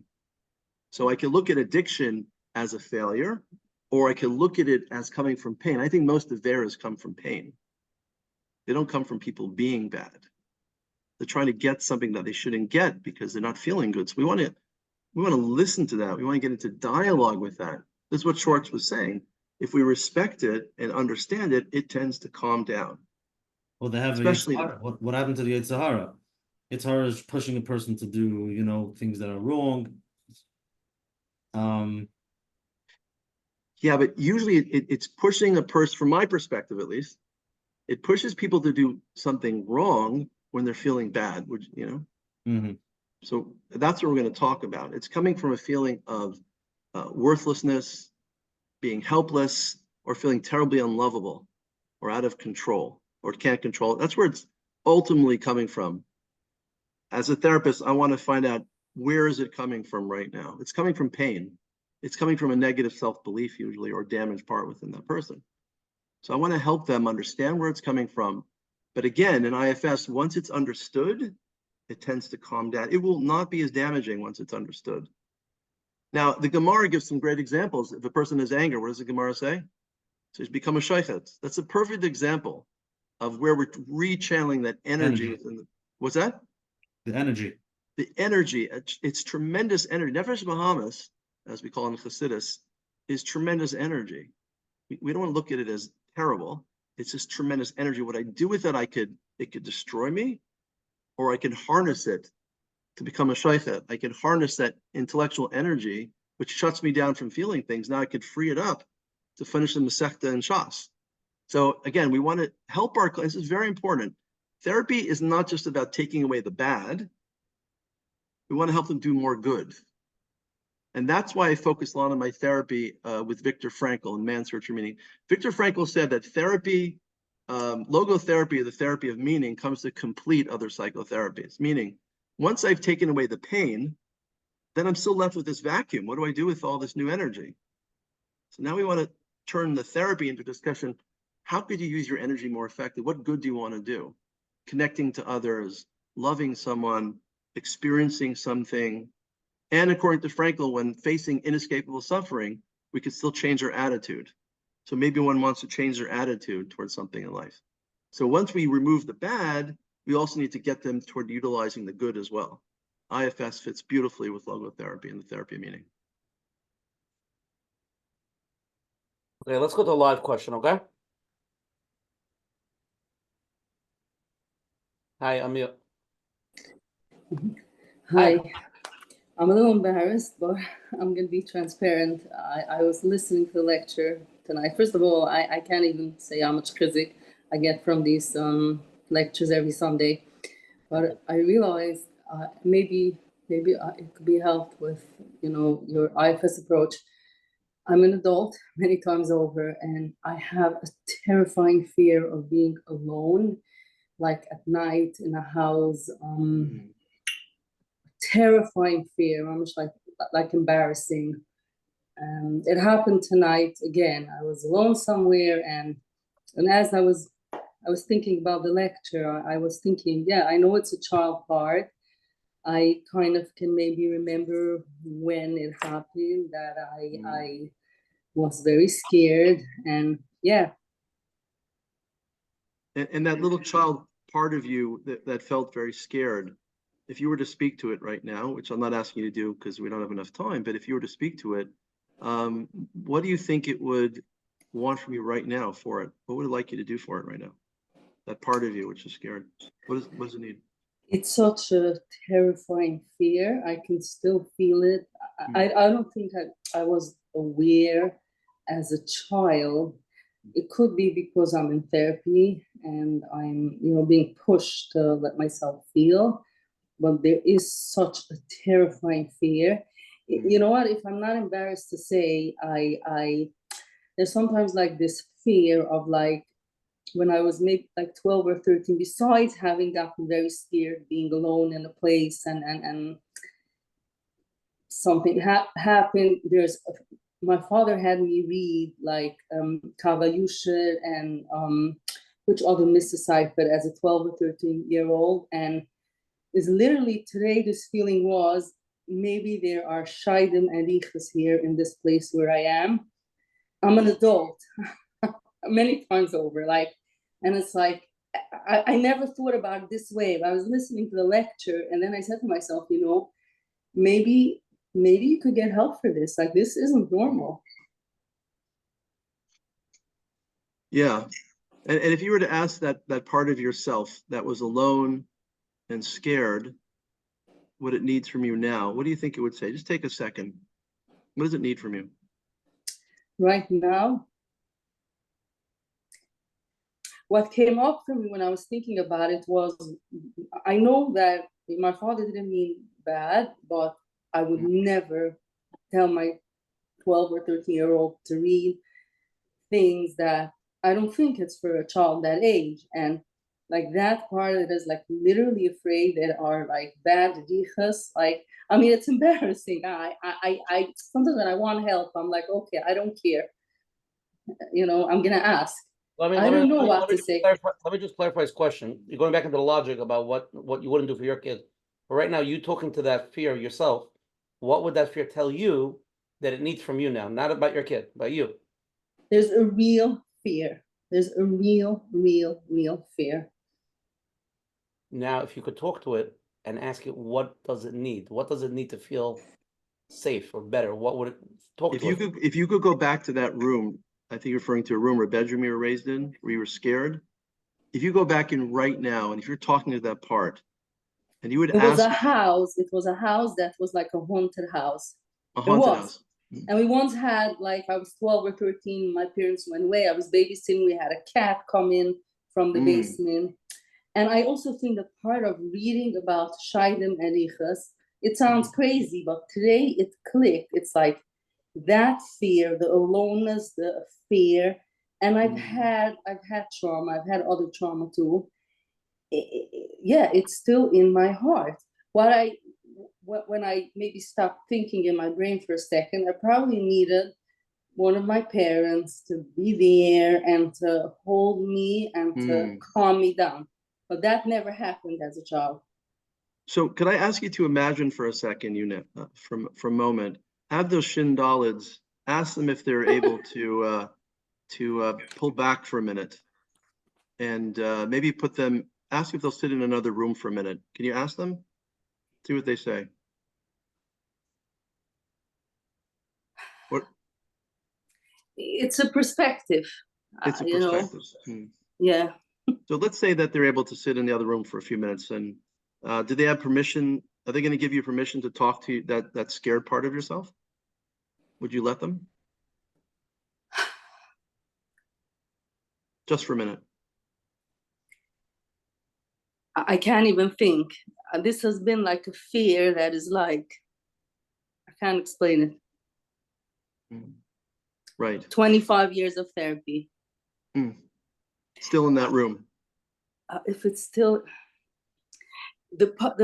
you're telling me to put it in another room.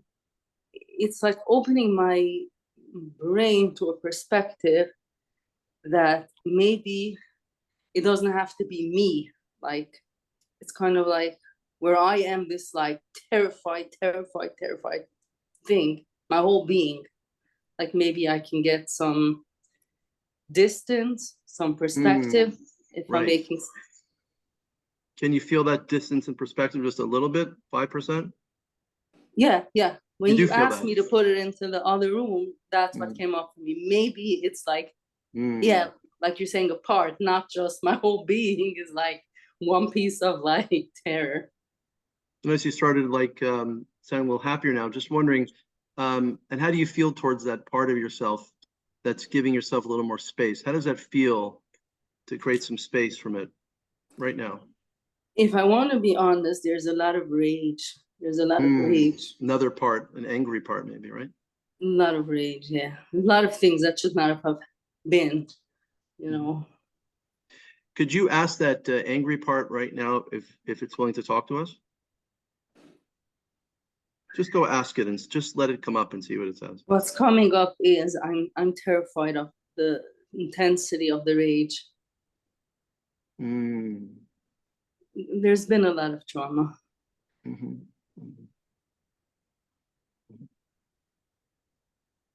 What are you noticing in your body right now when you talk about that?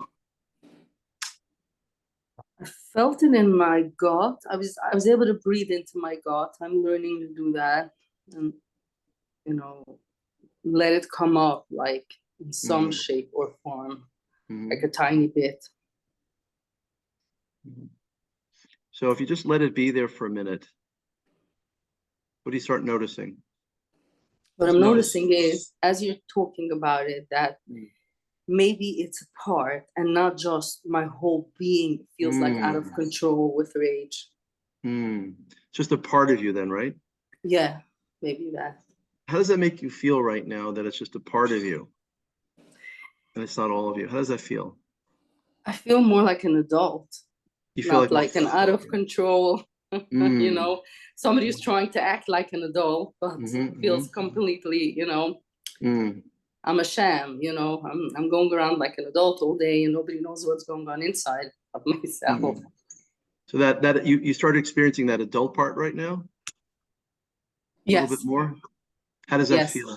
How do you feel towards that part, which is free now to be an adult? How does that feel?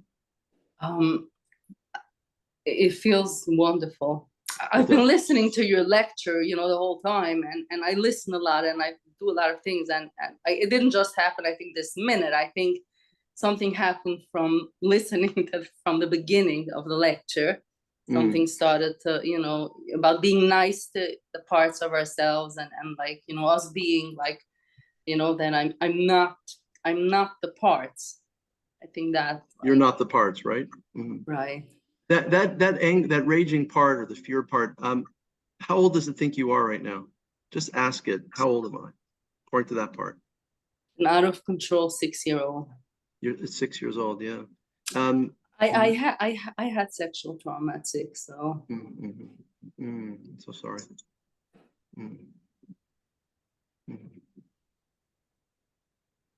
Right. It happened, I was alone. It was like a little forest near where we lived, and I was there. It was a shortcut.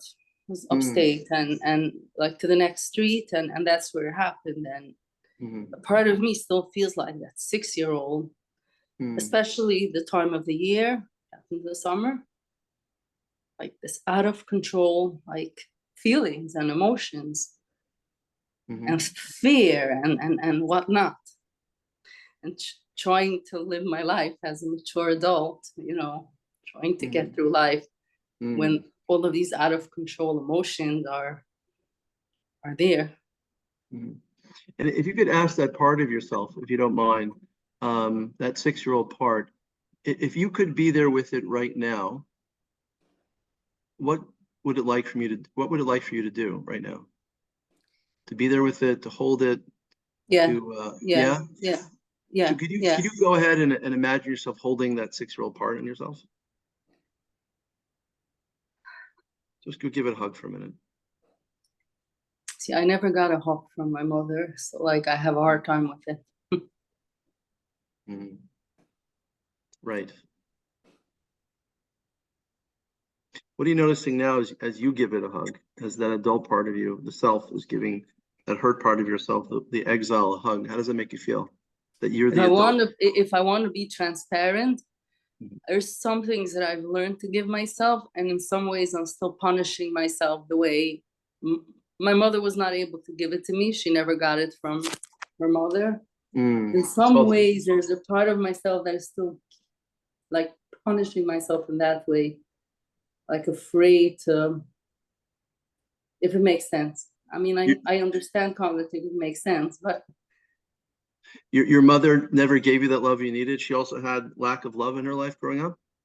Yeah, she never got and she never gave it to me. And a part of myself is still punishing myself in that way. In some ways, I learned, but you see, for my children, I was able to give it, to learn to give it to myself. Part of myself is still getting back, like the anger, turning it inward, if I'm making sense. No, you're saying like, why not give that child a hug? And a part of me is like, no, the anger. I don't know if I'm making sense. So the part of you which is very angry still, right? And then there's a part of you which is scared, and a part of you which is hurt by somebody. Yeah. All these different parts, right? Maybe angry why my parents never realized something that happened. And then when my father had me read these Svurim, very high level Svurim, you know, and the fears that were anyway lurking there. Right. Right. If you let those parts could you ask those parts to just step back for a minute so we could talk to the pain? Just go ahead and ask them and see what happens, see what they say. Murderous rage coming up. I see. Okay. Understood. Well, I think that's about as far as we're going to go right now in front of everybody, but I'm sorry you're going through it. Hopefully that little 5% you felt is the beginning of a new relationship with yourself, you know, that 5%, a little bit at a time that you could notice they're just parts of the self. Thank you so much. Yeah, pleasure. Pleasure. Yeah. Okay. So much to cover. We have just I told these people we're gonna go to them. I know a little bit late, but can we just take another 1 or 2 questions from Daniel? I'm here as long as you want. Okay. Unmute.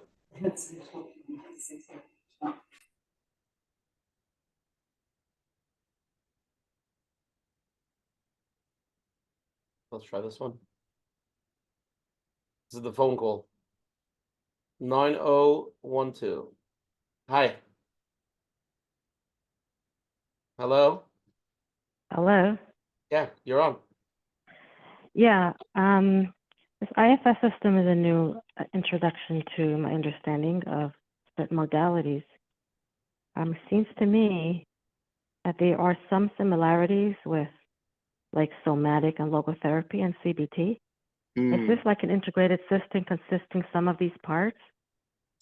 Like with CBT, creating space. Somatic, you're focusing on the trapped trauma within. With IFS, you're talking about a trapped exile within. Yeah. With logotherapy, you're talking about finding meaning by activating other parts. So it seems to me that they have, you know, various characters of other modalities. Is that the idea? Yeah, that's a very good point you're making. I mean, Richard Schwartz is a marriage and family therapist. He actually wrote the textbook to my graduate school program. So he's a very gifted therapist and professor. And he built his theories based upon other therapies as well. There's no therapy which exists, you know, just by itself, so to speak. So you see a lot of Carl Rogers, a lot of reflective listening, eye messaging, solution focus, like sending compassion towards the self. So you're going to see other types of therapy. I find it especially with somatic, where you're, you know, focusing on sensations in the body where trauma is trapped. Yeah, you'll see that in IFS. You'll see in IFS, we ask you to notice a part of your body, and that's somatic experiencing therapy, which I also practice. But yeah, it does combine a few different modalities together, IFS. So to do IFS well, you have to know a little bit of somatic, a little bit of Carl Rogers, a little CBT. I don't want to get too technical for the crowd, but you have to know a whole bunch of things before you start doing IFS. Right. So this is like an advanced modality when you know already the other ones. I would say it's on the more advanced side of modalities. But I think the book, No Bad Parts, is a great place to start. One of the things Dick Schwartz does in the book, he gives you a lot of exercises to do to find your own parts. So you could do it on yourself through his book, but you want to go to a therapist who's really been trained in it, that knows a whole bunch of modalities that can deliver this well. It's compassion, trauma treatment, a whole bunch of things you got to know before you do it. Thank you. You're welcome. Okay, Daniel, last live question. Hi, Rabbi. I've been on these calls years ago, It's amazing to come back and be where I am today. So all the work that you're talking about, I hadn't done it specifically in this forum, but I have done a lot of self-work, have gone back a lot. I call it going home. So I've really come to accept and love that little girl and take care of her, realizing there's nobody else that can do it. You know, I need to show up for her. That being said, that trauma okay, so I processed, you know, going home. So that's kind of put on a shelf, you know, with love and respect. Now the trauma that I'm dealing with is today. It's live. It's a live abuse, dealing with on a daily, weekly basis, dealing with the ex that can't stop, won't stop, losing my children. Yeah. Knowing, you know, showing up and so who's that inner child, you know, who's getting hurt constantly. So you're showing up for the fight. This is, I call it the Esav and Yaakov fight. So I'm showing up, but the abuse is consistent and it's constant and not, yeah. So the need to, a lot of the escape is being that nurturer, you know, as the mother. So you babysit, you take care of children, you become amazing. You take care of your neighbors' kids, your nieces, your nephews. You know, I have, Baruch Hashem, a new husband, but the way it comes out is that you end up taking care of the new husband as opposed to one who's there to take care of you.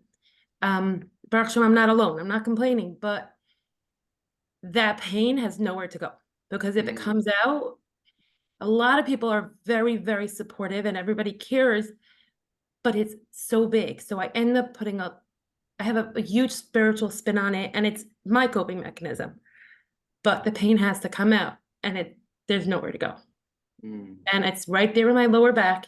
I know exactly where it is. I mean, look, I'm always doing I have a project right here. I listen to audiobooks while I wash dishes, I clean the house. I will never get a cleaning lady because what would I do? If I didn't work from 8:30 to 4 and finish exhausted, how would I function? How do you deal with that? It's not yesterday's pain. It wasn't 25 years ago, 30 years ago pain. I dealt with that. It's today. Today's actually her English birthday and when everything went down. It's 12 years, her bas mitzvah that I'm not a part of. Yeah, I'm so sorry to hear that. Smile and you look pretty and everyone's amazed and you're so amazing and you're so great. That's what I can show people. Yeah. You just showed us a picture. You're drawing a picture or what do you? I do paint a painting. So it's a paint by number. This is my grandparents. I don't know. Did I just leave you? And you created that yourself? That's your painting? So I took the picture, I got it cleaned up, and then I made it into a paint by number. And I'm working on it. Yeah, I do this a lot. Right. Well, it sounds like there's this part of you which is really in pain. And then there's this very creative part of yourself. What's that all about? That creativity?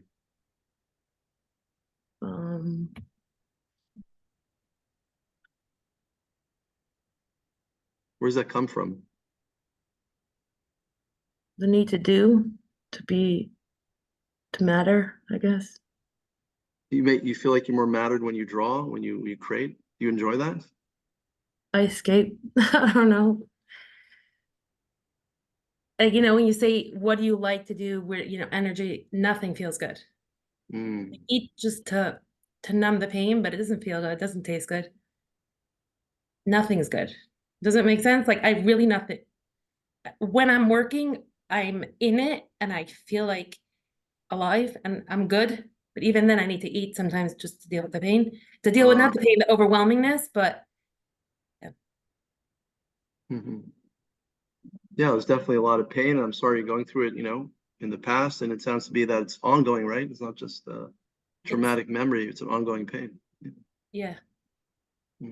Well, I think IFS would really be helpful for you, to be honest with you. I can't do much more of it here with you tonight. It'd take a long time, but I think IFS would help separate some of the pain from some of the other positive parts, perhaps, that you're covering up that are not being manifest in your personality.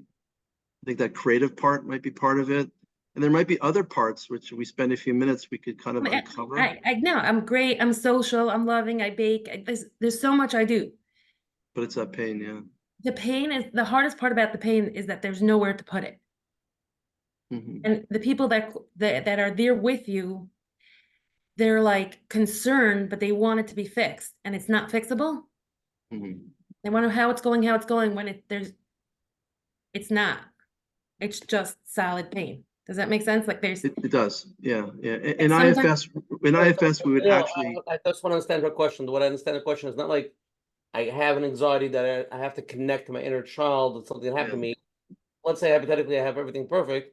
Right now, something that's coming to me that's painful. Right now, this pain that came to me, how would IFS help with this live current pain? IFS, we would talk to different parts of how you're reacting to what's going on.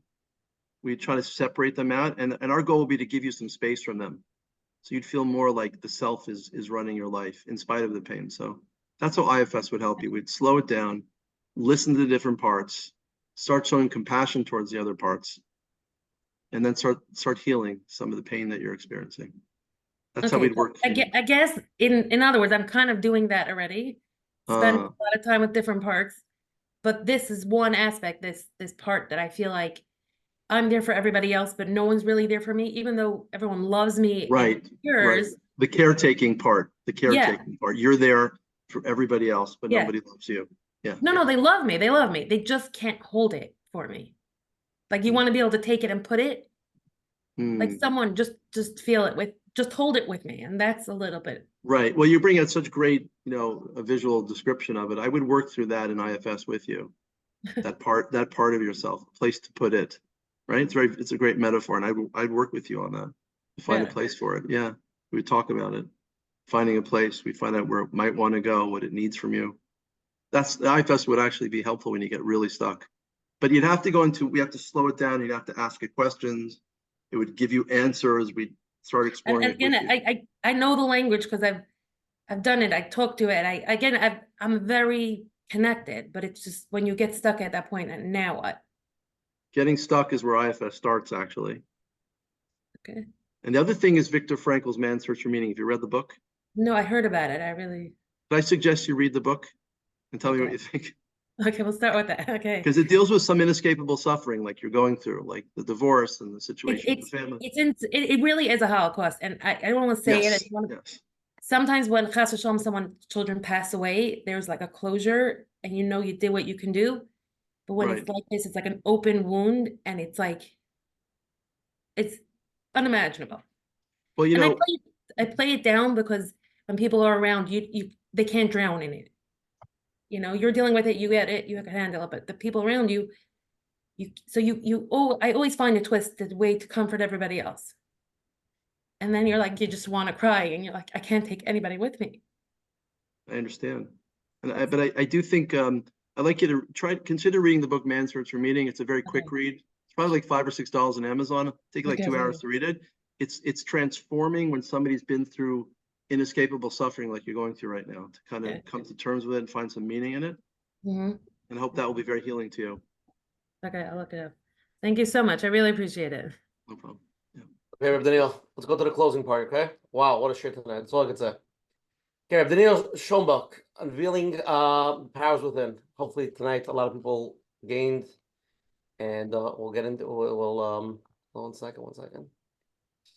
Okay, thank you again for coming out. Give me tremendous chizuk. I feel tonight was such a powerful share. So much parts that we I don't mean parts like IFS. There's so many parts we can learn from tonight's share and really tap it into ourselves. And hopefully the people that listen to it tonight could resonate with something from the share and read books on it, talk to your therapist about it, go to therapy about it, realize those parts that are good, those parts that are not so good, the parts you need to work on. And hopefully we take it to the next level. Tonight's share is 194. If anybody wants to join the WhatsApp chat, please WhatsApp me at 732-314-1710. Or you can go to menachembernfeld.com and sign up for his emails. Again, if anybody's here the first time, every Sunday night at 9:30 p.m., we have a different share, different topic. And next week, July 21st, we're going to have two very famous marriage therapists, both from Toronto, Rabbi Avram Cass and Sarah Chana Ratcliffe, world famous therapist. We're going to break down some key points of conflicts in marriages. People are doing marriage therapy the past 20, 30 years. And the topic is the key differences and points of contention in marriage between men and women. to help us understand our spouses on a deeper level. It should be a very, very powerful program. Please come, please join. It's relevant for anybody. People are married, people are not married, people that want to be married, people that are whoever, all ages. It should be something very powerful. Please join us. Again, everything's recorded. It's on menachembernfeld.com. If anybody has any questions, you can email coachmenachem@gmail.com. Tonight's share is 194. Menachem, almost 200. Get it ready. Everything's recorded, Menachem. You can call the phone number 732-305-9011. 732-305-9011. All the recordings will be there. Rabbi Schonbuch's recording will be there. If anybody wants to get a hold of Rabbi Schonbuch, can I give them your home address, your cell phone number, your social security number? Just TorahPsychology.org. That's the place to get me. TorahPsychology.org is his website. I'm gonna say your email address anyway. If people want to write it That's down. fine. That's good. Rabbi Schonbuch. It's Rabbi SCHONBUCH @yahoo.com. Send him an email. Again, thank you to all the advertising sponsors: Lakewood Scoop, Elinario, Fighton Central, Chayil Kafa from JCN. And I'll give a closing, Menachem, and then Reb Daniel. You can wrap up this 2+ hours of deep conversation. So I just want to give my personal closing, my own 2 cents, whatever that's worth. This is my therapist part. I feel that IFS is a very, you can call it whatever you want. You can call it parts, you can call it feelings, you call it emotions, you call it Yitzhahara, Yitzhahara, whatever you want to call it. But in essence, it's really a part of us that's, we have milos, we have chesronos. I think everybody has certain parts that are not so pretty, certain parts that are, difficult, and we see it sometimes in our reaction with certain situations. We see it specifically, usually with marriage, it comes out a lot. It comes out with people that have struggling kids, or in certain situations where it's very hard to be cool, calm, and relaxed and be very always in that calm sense, because it brings out that frustration. And when we have these feelings, we could either try to avoid them, try to force everybody to agree with our shitas and why we're right for doing what we're doing, right? So you get a spouse, you get an argument, you'll logically explain why you were so right for being the way you were, or the way you're thinking. But in essence, what it is just avoiding dealing with that feeling. You don't want that feeling, that really wounded 3-year-old, 6-year-old, 9-year-old, to feel any feeling, and you're willing to fight to the death